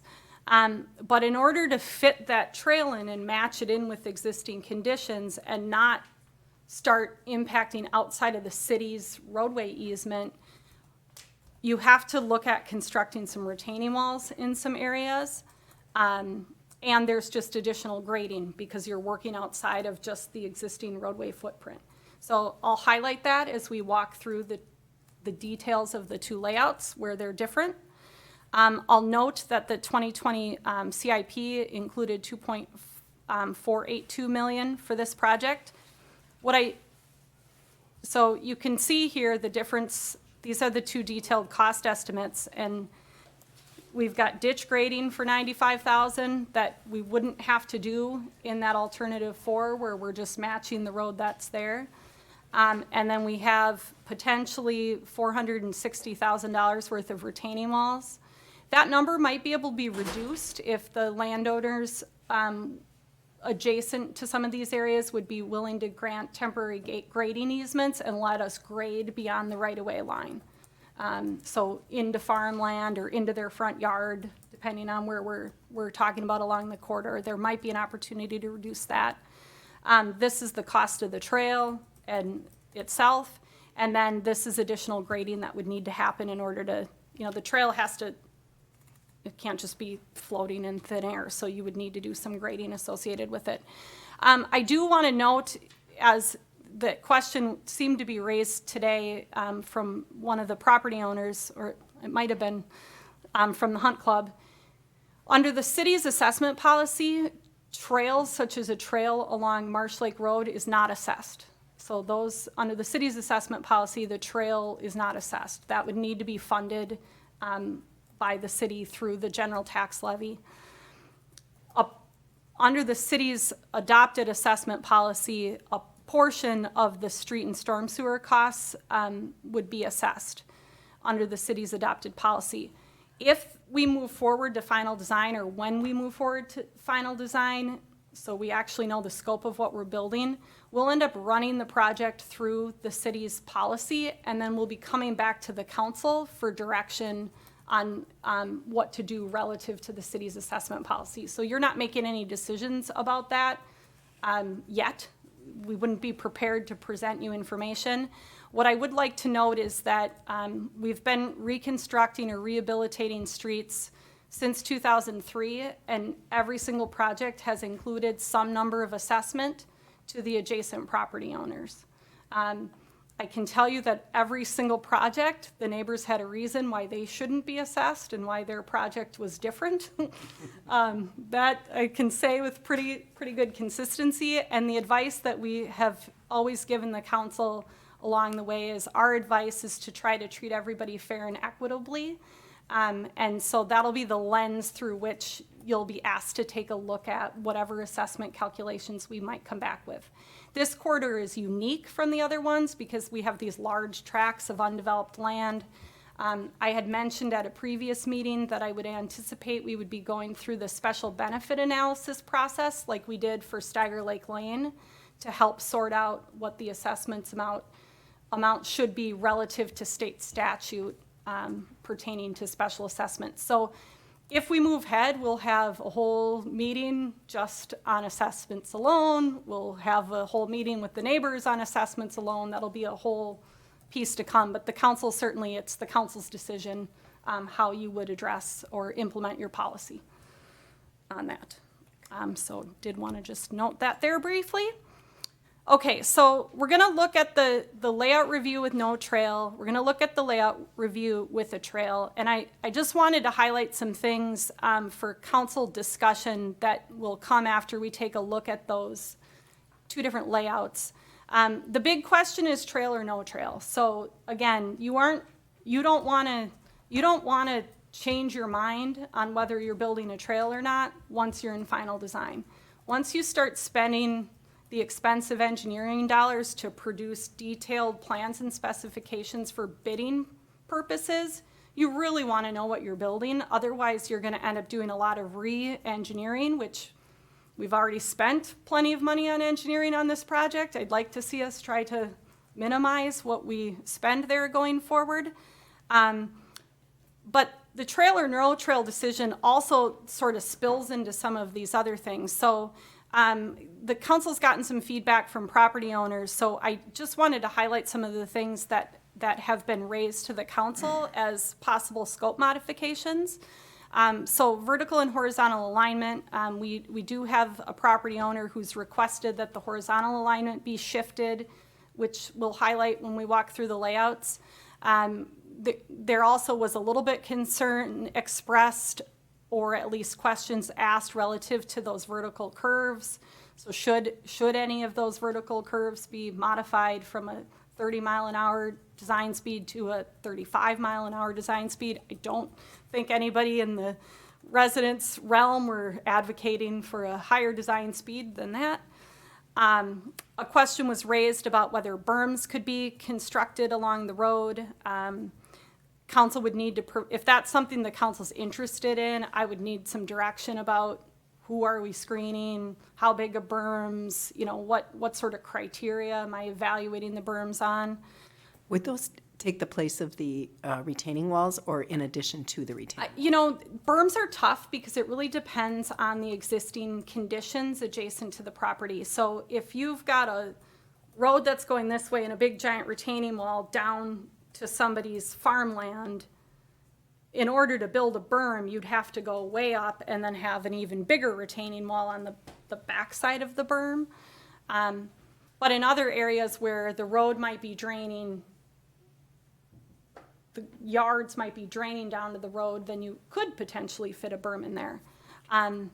But that would, if that's, I wouldn't expect you to say tonight, yes, build berms, but if that's something you want me to investigate further, I would need that direction because that isn't currently in the scope.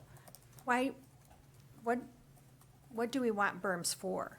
I would imagine that, and the city, you know, certainly when development comes in, we'd be looking at berming requirements for the developments adjacent to a road such as this. It provides screening, essentially, from the roadway. Okay.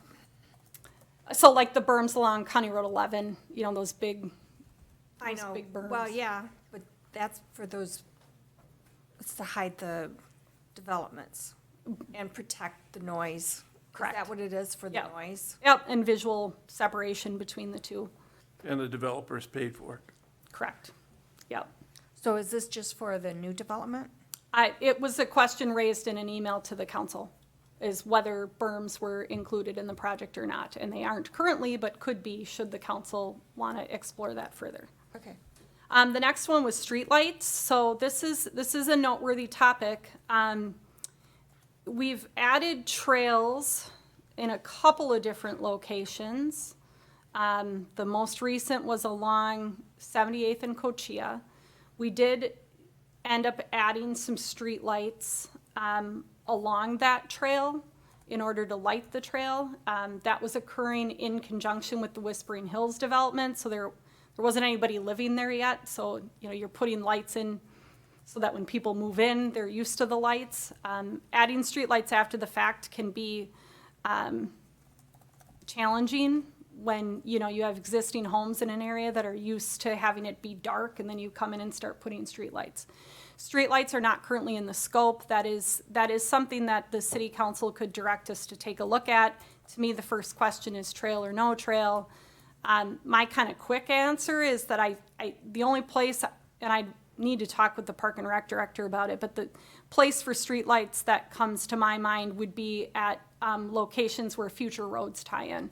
So if a new residential street connects, you know, typically you'll see a streetlight at an intersection. So when you're driving up at night, you can, you know, find the intersection you're supposed to turn into. Okay. But those could be added Correct. afterwards. Those streetlights could be added after the fact, because those are, Minnesota Valley would be the provider there. It isn't like downtown here where we're paying for, and, I mean, we'd have to pay for the streetlights either way, but we run the electrical system for all of these lights. Overhead utility lines, there are some overhead lines along that road. In the option where we have no trail, we wouldn't need to relocate or bury those overhead power lines. The city certainly could choose to pursue that. The city would pay 100% of the cost associated with burying those lines. If we're putting the trail in and the utility lines are in the way of the trail, then under our right-of-way ordinance, we can require the utility company to relocate, and they likely would have to relocate to the non-trail side of the road. Then we would only pay the incremental cost to bury the lines. The cost to relocate, they have to pay, so we would just be paying the incremental cost to bury. I think it would be important to understand trail or no trail before you really start looking at the overhead utility lines. Typically, in final design, we'll be looking at any impacts to gas lines, power lines, any existing cable lines that might be in the area. That would be part of the final design scope. So that's one that you could still. Do we have room in the existing right-of-way to bury those, or would we have to acquire right-of-way to do so? We could put them under the trail if we wanted. Since it's our right-of-way, we have some flexibility over what our comfort level would be, and I think we'd pursue keeping it within the existing roadway easement versus purchasing additional right-of-way. You know, our goal tends to be first looking at it from the perspective of what's the lowest cost and the least amount of impact is typically how we'll first approach a project on a city project. The other question we were asked was whether the project included extension of sanitary sewer and water to the residential homes in the area. The project does not currently include that. Under the city's assessment policy, 35% of the people who would be in the area for connection to sewer and water would need to petition the city to have us study extending sewer and water to them.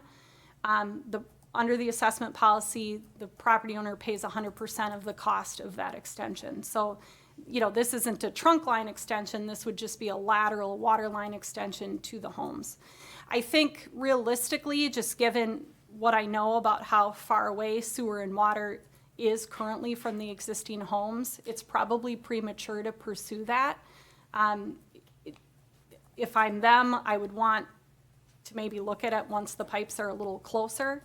But if that's something that the property owners are interested in, that's certainly something we can talk through with them. And they have the right to petition at any time. The form is on the city's website. That can happen.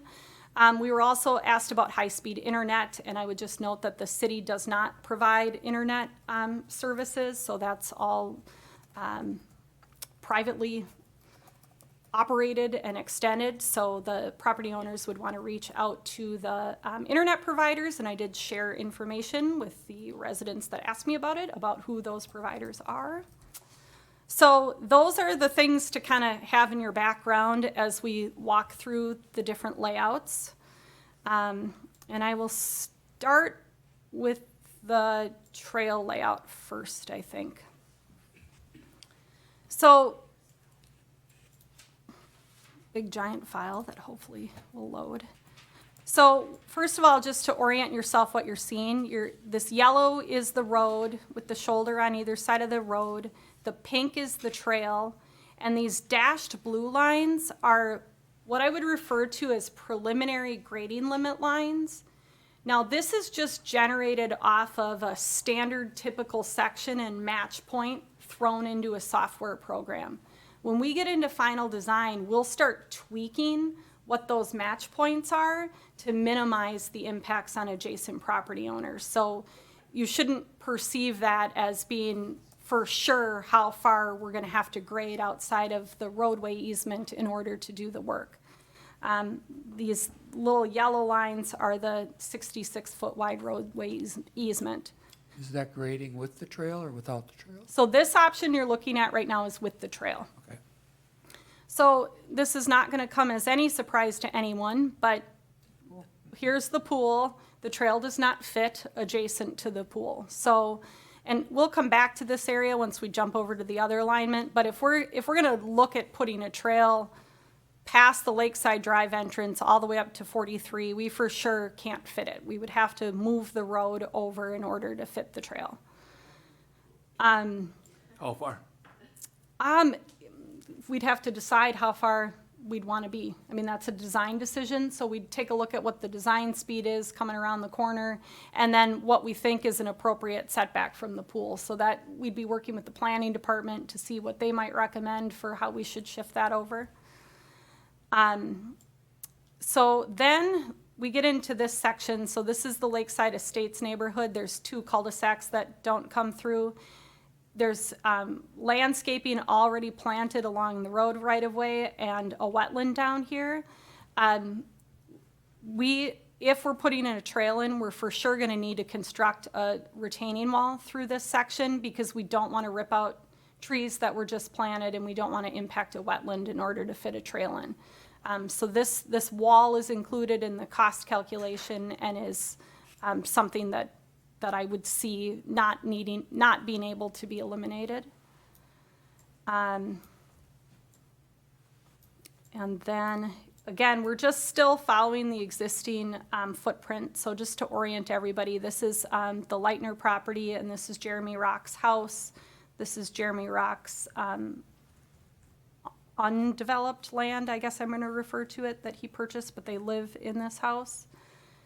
And again, you're seeing some grading limits extending out here past some trees that are located within the roadway easement. with this trail option, it looks to me, based on my detailed review, that we probably would be looking at potentially having to remove some trees within the road right-of-way, or roadway easement in this area in order to protect those trees. But again, when we got into final design, there's different things we can take a look at to see if we can save them. Our first goal is always preservation of trees, regardless of where they are. We try to look through that lens. Coming around this curve, so we are recommending that in any scenario, we would have curb and gutter on both sides of the road through this section in order to minimize impacts. We have a wetland and a creek crossing and some pretty steep slopes off either side. But even with that, we potentially still need a retaining wall through this section. This area. The curb and gutters to avoid erosion problems? Correct, yep. So where does water go if you don't have? We would just then outlet at the end of the curb into the ditches. In this area, this is an example where the layout is showing pretty significant grading into this lot, but when I take a look at the grades in final design, we can pull that back. It isn't going to be that significant. A lot of those we can start to match in. So now here's an example where we would need a retaining wall here and all the way along the Schmieg's property if we were trying to minimize the need for grading easements onto their property. Now, because this is farmland, it's quite possible that the property owner would say, sure, we'll work with you and let you do some grading as long as, you know, you do it at a time that doesn't impact our farming operation. So, because I imagine they don't want a wall along their property either. So, you know, there might be some opportunities to minimize that sort of thing in working with the landowner. But the direction that, you know, we first gave the consultant was stay within our property. Let's try to avoid that, and what does that look like? So aside from that, you are gonna just have some additional, like, kind of wider grading limits in order to make the slopes match in, because we are adjusting the road slightly. When I didn't move the center line, this trail was starting to kick out onto private property, which then we'd be into land acquisition and everything in order to fit the trail in. Not in this particular area. I'd have to go back and look at where it was in my notes here. But so alternatively, if we take a look at the option, whoops, I have it open here, with no trail. So starting back over here on the west end, one thing that the city council could consider doing, I don't know that I would invest in reconstructing this existing paved section. Let's say you aren't doing a trail. I wouldn't recommend that you invest reconstructing the part from Lakeside Drive back to County Road 43 in its current location because of its proximity to the pool, even as it exists today. We do know that this property is for sale for development. So, you know, realistically, if a development comes forward, and they do seem to be motivated sellers, we've had a number of different developers look at the property. Part of what their questions were was what's happening with Marsh Lake Road, and as we're developing and increasing certainty from council direction to this date, it'll be easier for them to understand what that looks like. But we could, at the time that this parcel develops, then realistically shift this road over some amount of feet and work to purchase or acquire the property through the development process, and then program the reconstruction of that section of road. This existing road is paved. It's in not great condition, so as part of a project, I would probably recommend we invest some maintenance to this road. So we do some additional patching.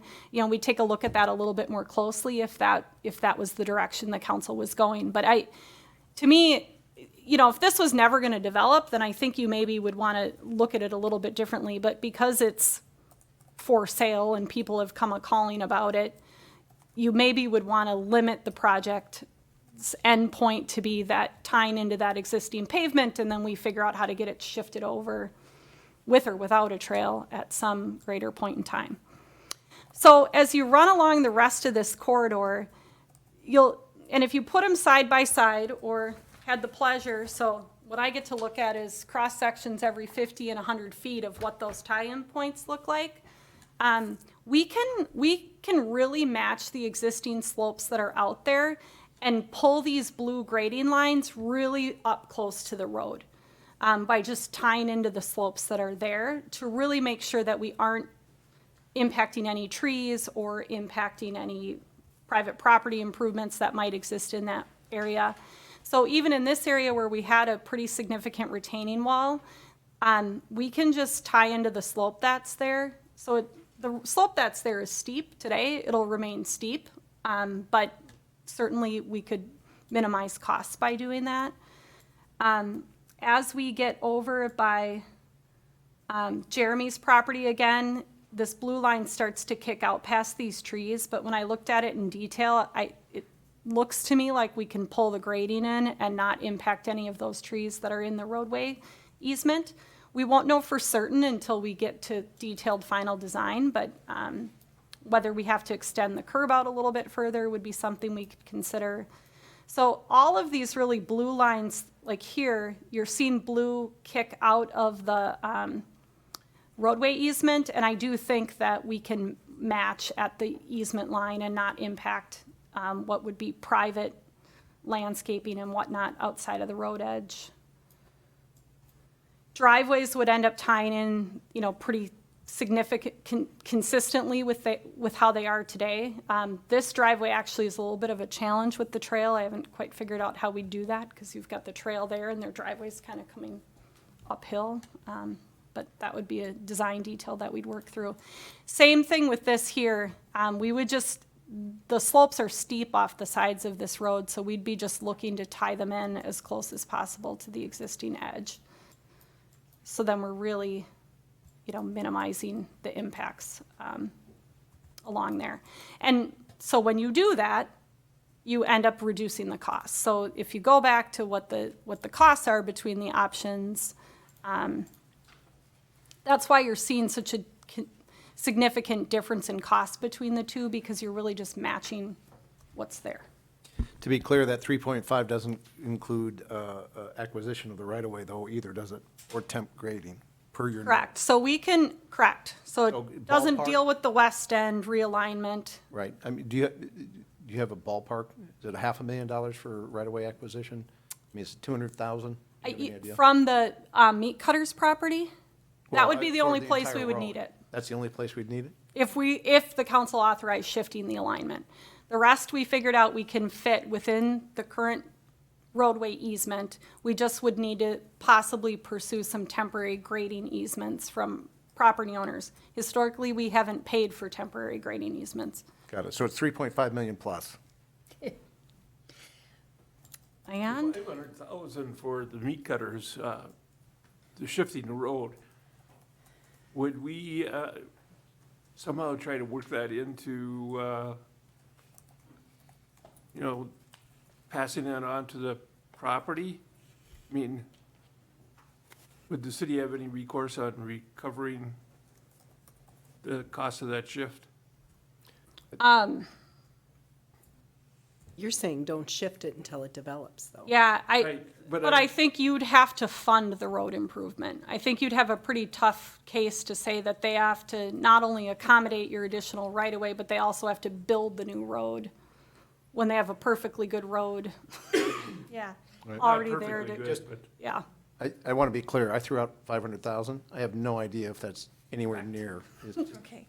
So is the 2.1 reconstructing the road just to, The existing surface? No, we included, since the council had authorized the entire corridor, the cost estimates assume So it could be rebuilding the less. entire road, correct, but if you'd still have the expense, it's just you'd defer the expense later. to some later point in time. okay. And then did we, Okay, let me, okay, were you done? I think the only other thing that I wanted to say was that really what we're asking for tonight if the council is ready, would be to move for final design for Marsh Lake Road with or without a trail, and maybe provide some direction if you want us to look at vertical and horizontal alignment revisions or any of these other elements. If you're not comfortable making a decision tonight, we certainly could revisit this. My recommendation would be at the first meeting in January, so we don't impact the project schedule. If there's additional things you'd like me to look at between now and then, it would be helpful for you to provide that direction. But with that, then I'm finished. Okay, thank you. Judy, go ahead. Well, I just wanted to check with you because of the Rock residents wanting to move the road north. Would this increase the cost? Yeah, going back to how much it would, so Mr. Rock is requesting that the road be shifted to the north, adjacent to the house that he owns here and the land he owns here. What he's indicated is that we wouldn't have to purchase the right-of-way in order to accommodate that shift. I would anticipate he would provide the right-of-way in exchange for vacating the existing roadway easement adjacent to his house. You know, the front setback from his house and Vicky's house is pretty close to the existing road, so I think his intent is to move the traffic a little further away from his property. As a rule of thumb, as I indicated earlier, the second you shift the road off the existing alignment by some number of feet, 10, 20, 30, 40 feet, whatever the number is, you are going to add cost. Are those costs significant or not is subjective. We would have to do a comparative analysis to see what sort of additional grading we'd have to do. So that, you know, if that's something that council is interested in, that's direction you could give us to try to quantify how much are we shifting it and what would that cost be. You do need to remember in the context, though, of we're also tying into these curves on either end, so we still have to, you know, you got to tie the road together. You can't just pick up a section and move, so we'd have to do a little bit of design work to see where you'd tie that in. How many feet does he want to move the road? He's like 50. 50? 50? And moving north? Yes. And over here is City Park, so we already have land available here to shift it. So you could start shifting back here. If we needed to. He's asking at the moment, how much would it cost to check that out and come up with My understanding, he's asking for the council to authorize shifting the alignment, but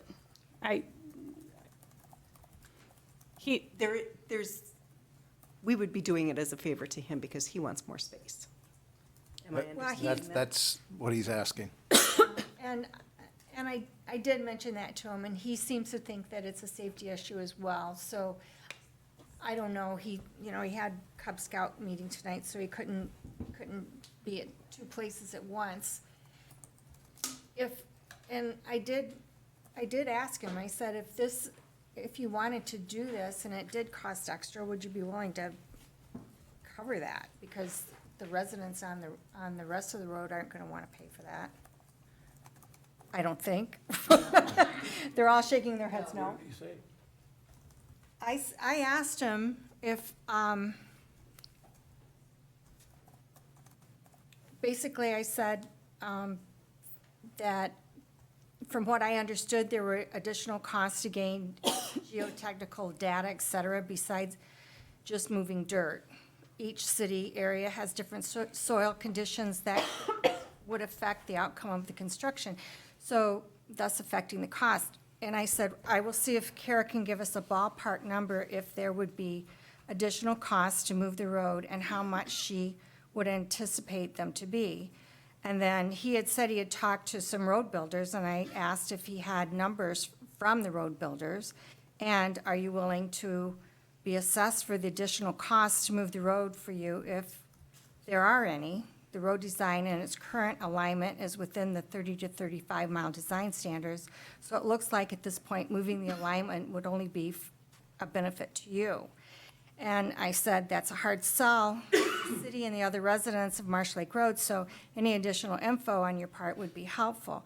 And then he did write back quickly that the geotechnical data they took was already in this location.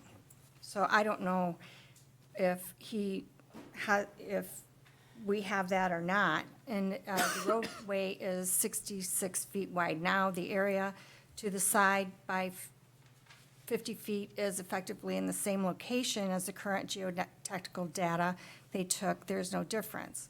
Yeah, but the difference is you'd have to build a new road bed.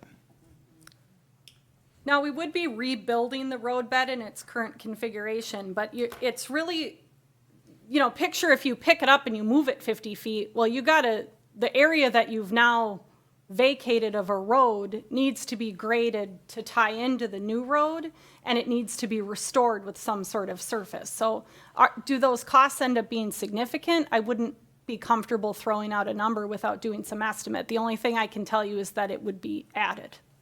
How much of only- an estimate would it be? Do you need a lot of time and effort to come up? I don't with think so. I think our consultant would be able to look at that because they have the county alignment, which is really the alignment that he was more interested in. And so Because I would think think that's they what could his vet through that request without a is ton of work. just give them some idea of how expensive this is. If it's too expensive to do, then we'll know to stay right in the current alignment and not move anything. If it's not gonna be that big of a deal to slide that road up right along through there, I don't think he's gonna donate that property, and then when he has on this side, I guess the grading would be okay, but it would be his yard. Yeah, I don't think that doing that analysis, I think we could do that analysis by the 13th I of would think that'd be a January reasonable thing to do. without it being a big I would agree. endeavor. I would say let's. At least to give you some, I mean, if I'm you, I want some sort of idea of what added cost means. I would be in favor of looking at doing the analysis.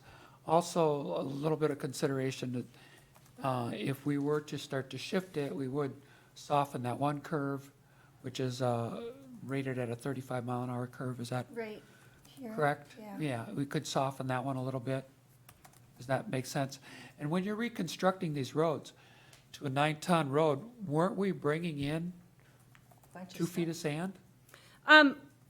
Because we're not putting new sewer and water lines down the entire length of the road, we think we could, that 1 foot of sand would be sufficient in this area, and still, to meet the 9-ton standard, we wouldn't necessarily need the 2nd foot, so. Are we just adding a foot on top of it and raising the bed? No, we'll be removing everything that's there, bringing in a new section, and there are some areas that we anticipate having to do some soil correction below that 1 foot So section. we're absolutely sure if you only do 1 foot of sand, that you're getting a 9-ton road. So, yeah, we'll have a design section. Now, certainly, that could be modified in the field. So typically, we'll build in some subgrade correction, we'll build in some contingency in the event that we have to do some additional correction. But, yeah, again, I've been working on these roads in this community for a very long time, and the best remedy for our heavy clay soils in order to produce a road that's going to last is to have that sand section underneath there. But we don't want to put any more than we need. So if we're doing that road construction with the extra sand, I could see there's an added cost, but I don't see it as being astronomical. Yeah, it might be a reasonable added, particularly when you have a willing landowner. If you didn't have if you had to purchase the land to relocate it, then you'd really be into some more significant dollars. But, that's certainly something we could give you a ballpark on. I'm not going to design both, but at least give you a Speaking of these shifts, frame of reference. getting back to the shift by the pool near the 43 intersection, I mean, hasn't it been established that that intersection is going to have to be rebuilt? Because it'll be problematic with either a roundabout or something. and therefore the intersection is gonna have to be rebuilt, and so the road is gonna end up being somewhat aligned no matter what. So what we'll take a look at, if, when we start looking at this section more closely with development, we have the county's alignment. Now, if the city were to say, yes, long-term, this is gonna be a county road, then we're probably gonna recommend that we try to acquire the right-of-way for what the county's envisioned alignment was there. They were looking at a 55-mile-an-hour design speed. We would likely kick that down from 55 as a city street. So these curves here, and I don't have the county's design in front of me, but the curves in this location were getting lengthened horizontally because of that 55-mile-an-hour design speed. So we'd take a look at the counties, we'd take a look at a lower design speed, take a look at what we think the right-of-way needs are for a city street, and then fit that all in there and see how it looks. So that's certainly something that, if authorized, we could also have SRF start looking at a little bit more closely if you want to understand how that might shift. Alternatively, we could wait till a developer comes forward and then do the work in conjunction with the developer. And I'd like that idea better once the developer comes in. We just pave up to the development, and then that road do the repairs that we need until such time as a developer comes in, and then that can be finished off. But isn't it, this is, we've had buyers on this reoccurring over time, so Well, it's not there's- necessarily far in the future that there might be a Right. developer. It could be, next week somebody calls me. The difference is we now have a better idea of what project the city's moving forward, and we got some feedback on the future county road question. So I have more information today than I did 3 weeks ago if a developer were to call. But yeah, realistically, again, starting to dial into that a little bit we're not talking about significant engineering dollars. It's me getting some feedback from SRF and providing some professional judgment. So I want to talk a little bit about the trail. So there is not any trail currently along this corridor at all. Correct. So we would be constructing the first trail, and it just connects at this point on either end of the, Yeah, there's. of the corridor, and there's no trail connections that come in Correct. at this point. Now, this trail, Ann would scold me if I didn't note that this trail is part of the county's regional trail system. So the county's plan calls for a 10-foot wide trail along Marsh Lake Road. Now, that was developed in conjunction with the fact that this was also going to be a county road. So, typically we put 10-foot wide trails, not 10-ton, 10-foot wide trails along county roads. Our city standard trail is 8 feet. But yeah, so it ultimately will connect into this trail system that comes up through here. We need some boardwalk up through here, and then Ann's not here, but it ties into the Chaska Trail down to whatever's over here. I'm kind of useless once we hit the Well, city there's a trail limits. system going through Lennar's area, isn't it? Yeah, so the Which will city eventually has. come out on Marsh Lake Road as soon as this is developed. Correct. Now, the city did require the construction of a local trail system through all of these neighborhoods. So there's an existing trail that comes through here that'll tie into Wasserman Park. It weaves its way back through and pops out somewhere, and then it's on road. And then it comes back through here, and then up along here, and then ties into Laketown 10th, and then also back into the school system. So there is But when. internal When trails. that's developed, there'll be a trail through there, and right now, there's a trail through Wasserman area developments that will go up to Wasserman Park. Yes, So you'd be able to go from this trail up to Wasserman Park. correct. This whole Someday. the whole neighborhood, that Public Lennar's, can't see where you're pointing. the whole neighborhood that Lennar's done has trails in it, so they can get to 43 or 11 through their own neighborhood. They don't have to come down to Marsh Lake Road to do that. Personally, I think we need to wait on that trail because we have other trails that need to be taken care of. And we're not connecting to anything yet. Yeah, the other thing I didn't note with the no trail option is, certainly in these areas where you have undeveloped land, you could shift the responsibility of construction of the trail adjacent to the corridor onto the developer, similar to what we do along County Road 11 and other county corridors, so we can create some more trail gaps through development. But that would be an alternative to start to build that trail network. I'm from the opposite side of the school of thought here. This trail, if it's not completed and it's done herky-jerky, trail connections, the prices on small trail connections start at $500,000. And we've got a dozen of them, 12, 15 of them identified. Each of them is going to be probably in that range. So we can only do, in the next couple of years, we can do, in the next 5 years, we can do 1 or 2 trail connections. That's all we can afford. That's separate funding. There's a separate funding for trail connections. There's basically very little separate funding for trails, per se. All the major thoroughfares that this city has built in the last 10 years, 15 years, 86th Street, 78th Street / Cochia, Smithtown Lane, and if you consider County Road 18 or Rolling Hills, we've put in most cases, with the exception of Rolling Hills has a small problem, we put in trails. So we built them in every neighborhood that has a straight thoroughfare that's about this long.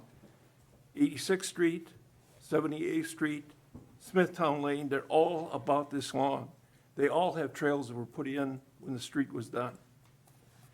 So it is our precedent, and the idea that you can just save this $1.5 billion by not doing the trail right now, I would submit that the cost to doing this trail piecemeal is going to be a lot more than $1.5 million.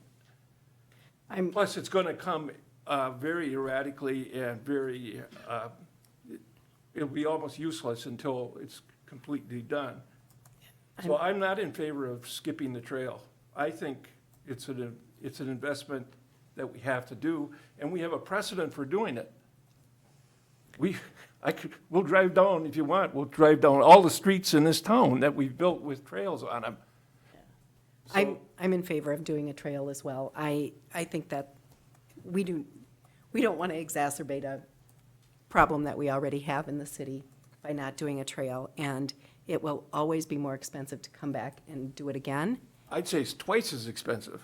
And there's nothing more frustrating than not spending your tax dollars wisely. Well, the trail connections that aren't getting done, those are costing more and more all the time too. So how do you justify that? We've set up an accounting mechanism to save money for the trail connections. Well, we could take that $1.5 million and do 3 trail connections. We can't just divert this money You can't. to trail connections. We could just spend it in different places, what Judy is suggesting.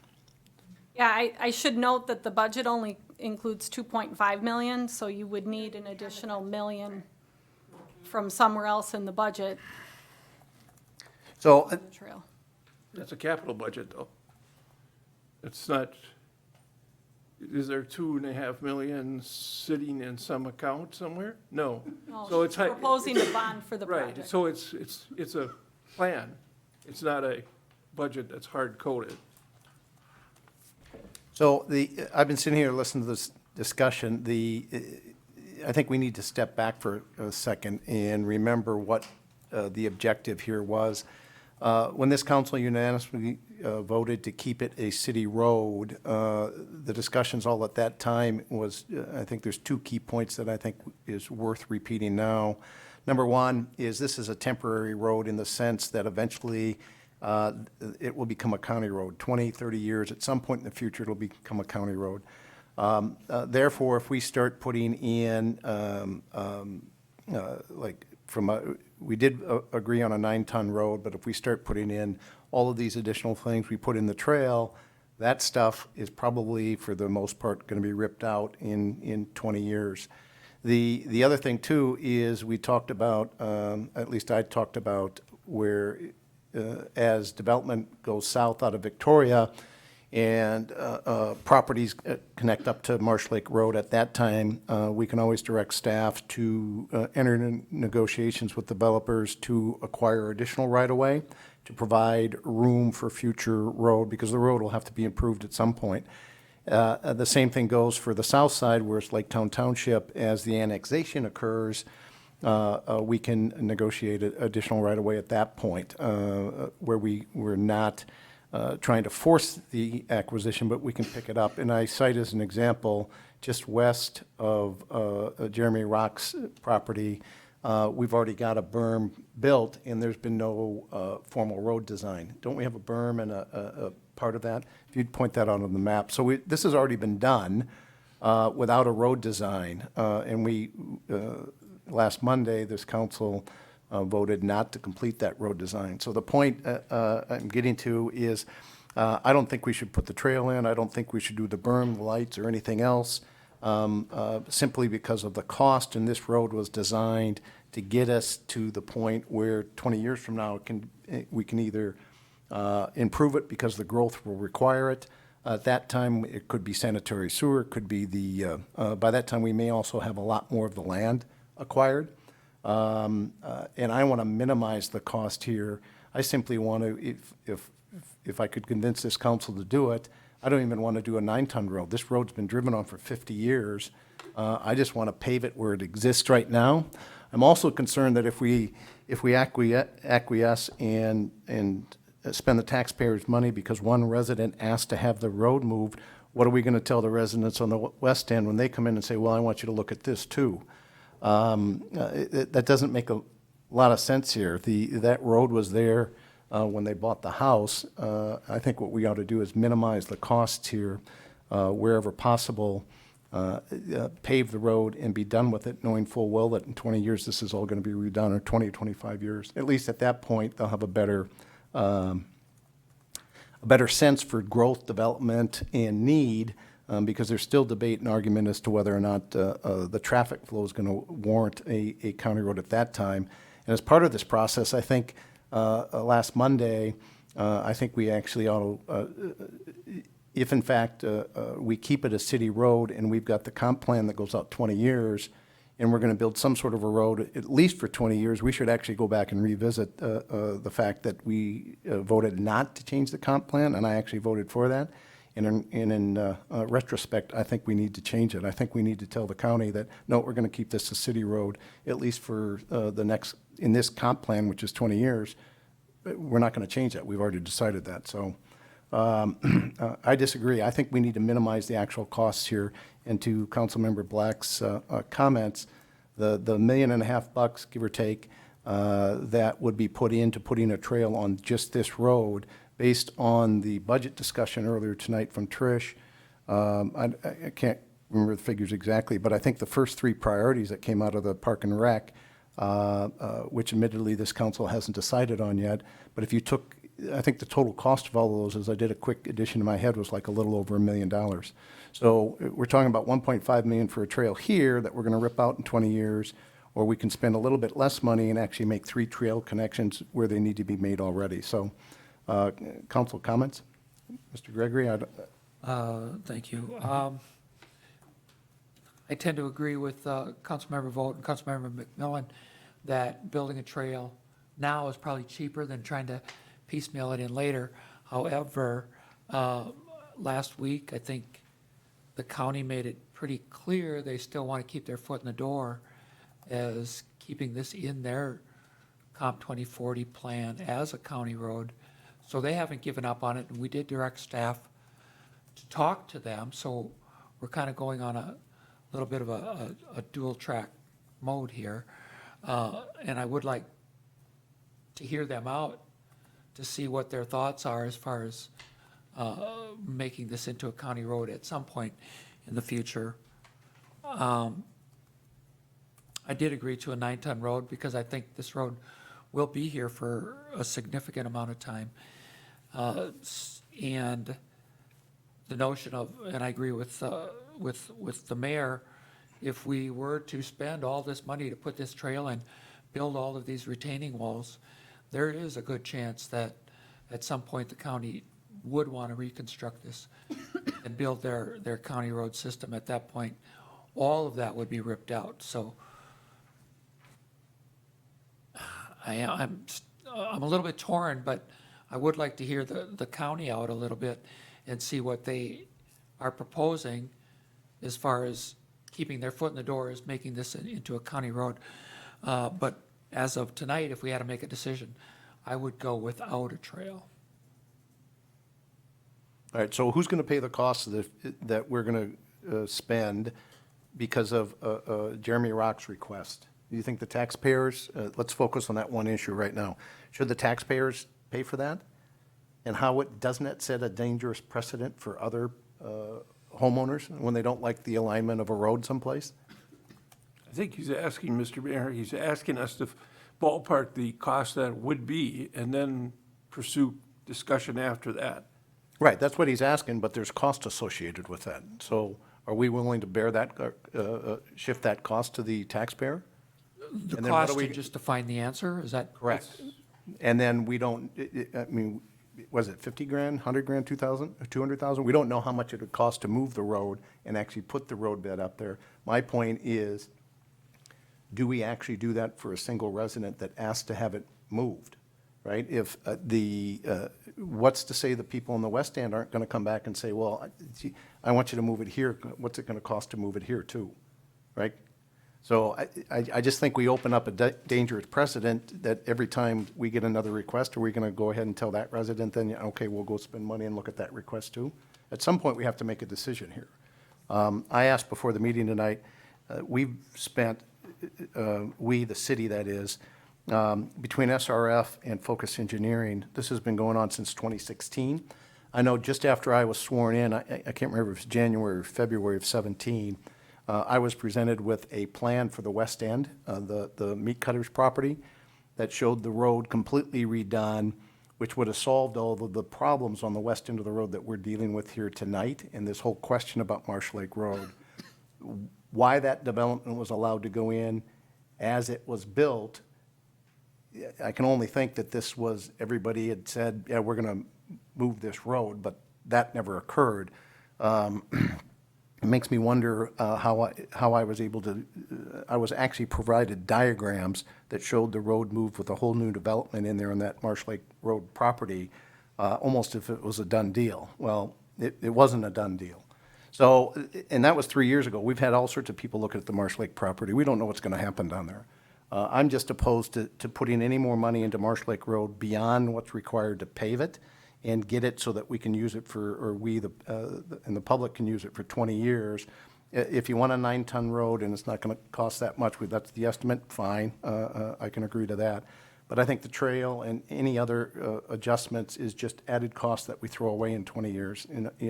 To Councilmember Black's point, I think we could spend, if we're going to spend and decide to do that, we don't have funds for any of this, but if we're going to borrow money and go work on trails, to me, if we fix those, do we have a hard copy packet? Do we know how much those 3 trails were that was in Trish's presentation earlier? The hard copy is over there. All right, for sake of argument, we'll just say it was like, 2 trails. there were 3 in the budget. For sake of argument, let's just say it was 1.2 million. So a little bit of less money for connecting 3 trails versus building 1 trail that doesn't connect on either end in who knows how long it's going to take before it actually connects. I'd rather connect the 3 trails for less money, and that benefits probably a lot more residents in sheer number of homes and neighborhoods than this 1 trail where we have, maybe a dozen homes along Marsh Lake Road. So, yeah, I'm opposed to the trail. I want to keep the cost as low as possible. What's the lifespan of the 9-ton road that we anticipate? So typically, people will talk about roads with a 20-year design life. So that would be typical. We are seeing roads that have our sand section underneath it are performing longer. So the base itself we hope to get 50 years out of it. For the roads that we've built new in the new neighborhoods, we're hoping to not have to revisit that base for 50 years, but only have to revisit the gravel and the asphalt on the top. So it's effectively up to a 50-year life. Yeah. I think all With the the, 9-ton. all the discussion we heard at the last meeting, especially from the residents and having done their research, is that, you know, the likelihood of needing a county road is not 20 years off, it's 30 years, 40 or 50. So we should build something that's going to last. You know, and are we waiting 30, 40 years to get a trail? I go back to beating this thing to death. Our precedent is that we put the trail in when we do a road. Well, the other thing too, Councilmember Black pointed out, all of those neighborhoods in Victoria, they're all connected to the trail system through the neighborhoods. So it's not like they're not connected already. The only difference is that we just don't have a trail along Marsh Lake Road. This one will be connected in two places. It'll be connected through Lennar, and it's connected to the Wasserman neighborhood. Right, but if we don't build a trail, they can still get to downtown and they're still connected to the trail system. They just don't have a trail along Marsh Lake Road. That'll put those bikes on, people on the roads then, and now it's a safety issue. The bikes of the Marsh Lake Road residents? No, anybody who wants to go on, get to the other trail system. No, they can go through the neighborhoods. They can't go through the neighborhoods and get to Pioneer Trail to go into Chaska. These bikers go everywhere. Well, they do. I just don't think that the 1.5 million is worth it. If we're going to spend 1.5 million on trails, I just think we can get more bang for the buck in other parts of the city. So, and I think we have to take a bird's eye view of this, right? I'd love to be able to build a trail. I supported it at first. I wanted to look at the cost too, but now that we have the cost, I just think it's cost prohibitive. So we have to make some decisions here tonight, and we clearly have a split in the council, which is fine. Do we have resolutions with this, Carrie? No. All right, so I don't want to cut off discussion if there's further discussion, but if not, then we need to make some decisions, and in order to do so, I would ask that we have a motion on if a council member wants to make a decision. So I want to bring one thing up, and that is I move that we actually do amend the comprehensive plan to annotate Marsh Lake Road as a city road. Is there a second? A second. All right, we have a valid second. Discussion on this? All right, all in favor signify by saying aye. Aye. All opposed? No, Nay.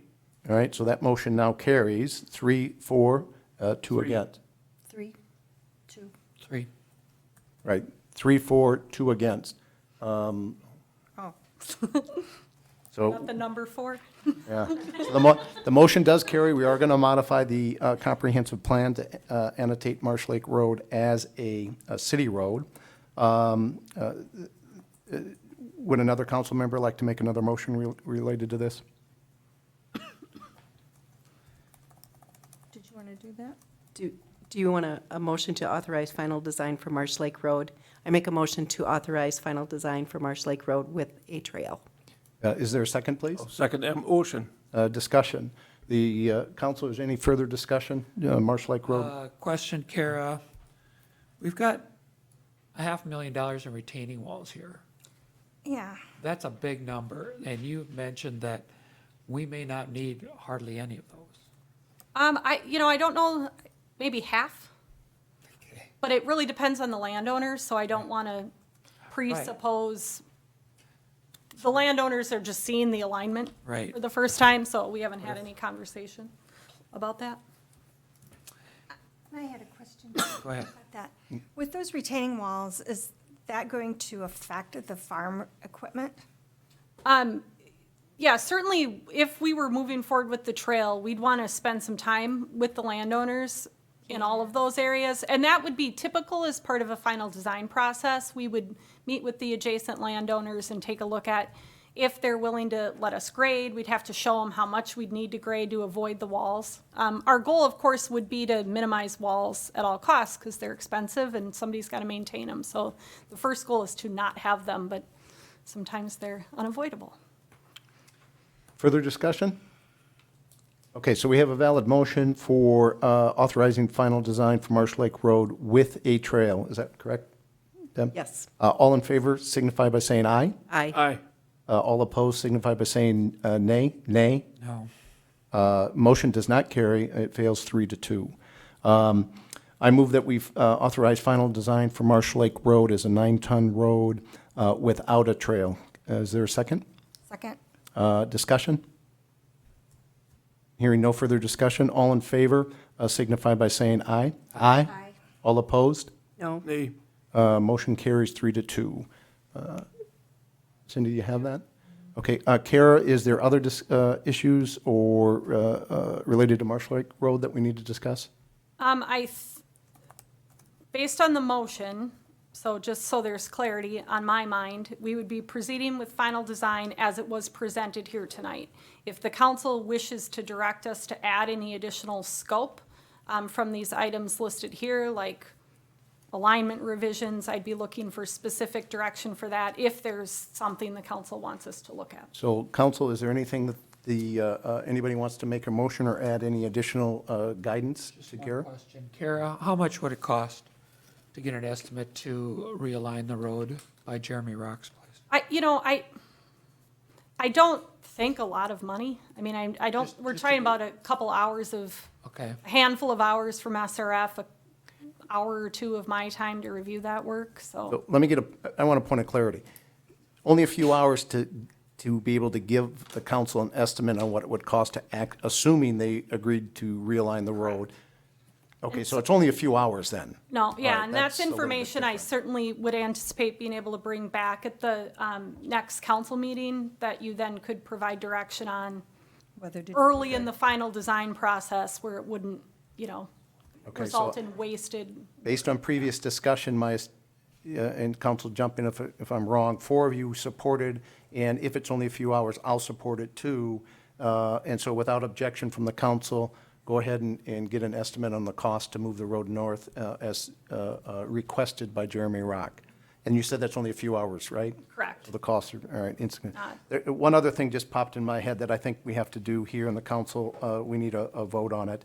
And that is, because we changed tonight the comprehensive plan to a city road, I believe we now need to direct staff that during the, either during the annexation process or during the development process on the Victoria side, that we actually direct city staff to work with county staff. Before the process, because it was always a county road, that was included. Now it's not, since we have a disconnect. So therefore, I move that we direct city staff during the development process on the Victoria side and the annexation process on the Lake Town Township side to work with county as part of that process for development of acquiring right-of-way. Can I get a second to that motion, please?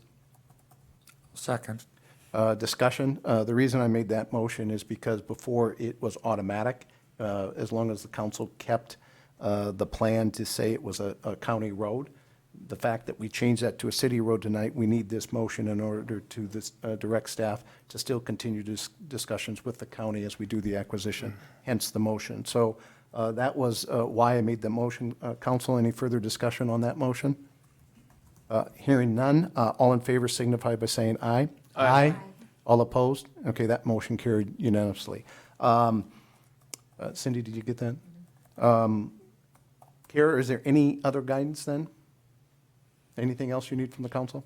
Not unless the council wants to provide any other guidance on any of these issues. I have what I need, but if Okay. you want me to look at any of these other things, I would prefer to be directed to do. Point of discussion, Mr. Mayor. Yep, go ahead. Can we find out from anyone how long changing the comprehensive plan takes?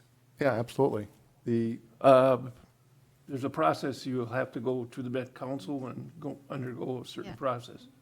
Councilmember vote, mayor, members of the council, yes, there's certainly a process to go through, so it's very prescriptive, and I don't have that information in front of me, but yeah, it will take some time, and we've got the direction here, and we can begin that process, so. Would you be, when you get a chance, I know the holidays are coming up, would you get some more information to answer Councilmember votes question and just distribute it to the council members? Yes, happy to do that. Does that work? Yep. All right. Council, is there anything further? Okay, that wraps up 2.4. The next item, 2.5, authorized change order number 1 for well siting study, Phase 2 borings. Kara, because you haven't had enough to say. And apparently I've developed a cough again, which seems to happen when I have to talk a lot. Okay, so we are still in the same area of town. We're talking about our well siting study. So the council had a detailed workshop on October 14th where our consultant reviewed it.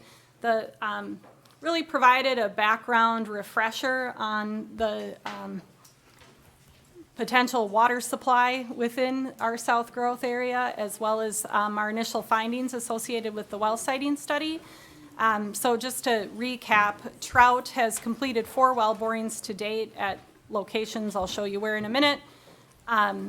So the results of those borings indicated that we would have the potential to supply 500 to 700 GPM of water from a screened well in the Jordan Aquifer in those areas. But really what we're after is 1,200 GPM. So our South Growth area, we want to have 4 1,200 GPM wells that serve our South Growth area. There's an additional treatment plant planned in that area. If we're only getting 500 GPM out of a well, we're going to need twice as many wells, and there's costs associated with the construction of the wells, the maintenance of the wells, and the connection of those water supplies. So that certainly isn't ideal. However, BAR, as was started to be indicated at that meeting, BAR did take a look at the information that we have available and is recommending that we pursue 1 additional boring in the location shown here as number 6 in this general location. The other borings were completed, these blue dots, on the Gestock and Welter properties. So they're based on what they found there. They're requesting that we do 1 more boring. Real quick, I'm sorry, I missed it. Yep. Number 2 was never drilled? Correct. Because the findings of 3 were unfavorable, they directed us to go north instead of south. So Right. 3 was removed and 5 was added. So originally we were doing 1, 2, 3, 4, but after we did 1 and 3, they said don't do 2, we added 5, so we just swapped 2 for 5, but now they want us to add a 5th location, which is location number 6, even though it's the 5th location. Let's, just for, I know I That's okay. interrupted you. Let's say number 6 finds enough flow, right? Then we'd have to pipe all of the water down throughout the southern part of the city? Yeah, so what we're hoping to find with location number 6 is something better than number 5, so we could proceed with well number 5 to accommodate development. It still doesn't answer our question of how we really want to take a look at providing water for the entire South Growth area. So simultaneously to that work, we have initiated conversations with Chaska and Carver to gain information about what they're doing outside of our city limits to see, if they're not having supply issues, should we be purchasing water from them, doing some sort of joint project? We're in the early stages of those discussions. They're providing me with their water supply plan information so we can take a look at their system relative to our needs. The other thing that I just wanted to note too, the church, the Westbrook Community Church is located at the intersection of 10 and 11, and that's going to be constructed at that intersection, and they need to provide sprinkler protection, so they need some pretty significant water supply. So I had a conversation with the pastor on Friday, and then we'll be circling back to BAR to see if we want to combine efforts in any sort of way.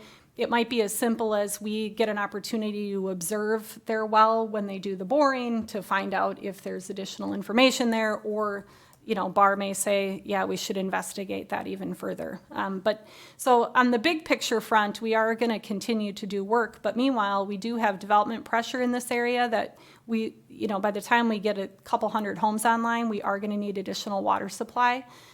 So we do want to continue to move forward. If six doesn't produce a better result than 5, then I suspect we'll be looking at 5 for the location of well number 5.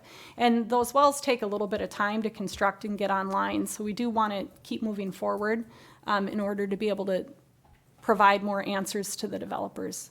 All right, so tonight you're asking us to approve 6. Correct. So what that would be, and I actually need to go back to the packet because I didn't word it correctly in my slide, but approving change order number 1, thereby increasing the contract amount by $49,925 and extending the project completion date to May 16th. The well driller will get us on their schedule, but we wanted to make sure we had enough time in the change order to get the work completed. So that $49,000, almost $50,000 is for one more boring. Correct. Yes. How much water did you say number 5 could produce? I believe that was in that 500 to 700 range. So we're gonna need another well quicker than we would have had we found Correct. the higher volume. Correct. We'll pretty quickly need to be continuing to look at our comprehensive water plan and what those triggers are. And, you know, we've been operating under an assumption of 4 1,200 GPM wells spaced out over a number of years. You know, this information is going to cause us to need to relook at. So 2.5, we had the money to pay in cash. Correct. Well, number 5, we're gonna have to borrow. It was a combination for the $4 So then, million well, after that, project. we're gonna have to borrow for sure.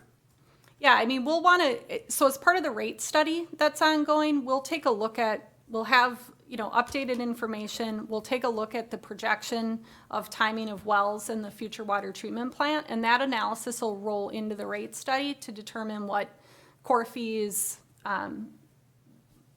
water availability charges, and rates should be to accommodate that future demand. So the timing, you know, it's good that we're learning this information in conjunction with doing the rate study. All right, council, question, or was that it, Kira? Yes. Council questions? Discussion? Are they going to look at the church property? Yeah, so separately from this change order authorization with Trout for well drilling, we'll continue to work with Barr on these other questions, and I will be sending them a graphic showing where that property is and bringing them up to speed on what opportunity might be there. So I spoke with the church on Friday and need to relay that information to Barr yet. Was he open to that? Yes, he called me after being at the the Victoria Works open house. He chatted with some subset of you and called me. Okay, great. Yeah, it was looks like helpful. he's close to water over there. All right. I will make a motion to approve change order number 1, thereby increasing the contract amount to $49,925 and extending the project completion date to May 16th, 2020. Thank you. Second, please. Second. Any further discussion? Hearing none, all in favor signify by saying aye. Aye. All opposed? Motion carries unanimously. Okay, that wraps, I think he got locked. Somebody locked out. Oop, We're hang here on a so sec. long, the door locked. Must have self-locked. Okay, that completes the special meeting agenda. There's two last items. Roundtable real quick. I want to find out if the council has any objections to adding to our legislative agenda, letter to legislators on changing the open meeting law based on what our city has experienced before and the Supreme Court case. I think there's changes to be made to that. And without objection from the council, I'd like to draft up some of those suggested changes, get them drafted in a letter by Dana, and then allow each of you to see those changes. And then we can bring this back at another time to talk about it. But I'd like to get a draft letter, at least or a letter drafted rather, for the council to consider as far as potential changes. Question, do we have others who are joining in with us on this legislation? Is this going to be part of our legislative agenda from the League of Minnesota Cities?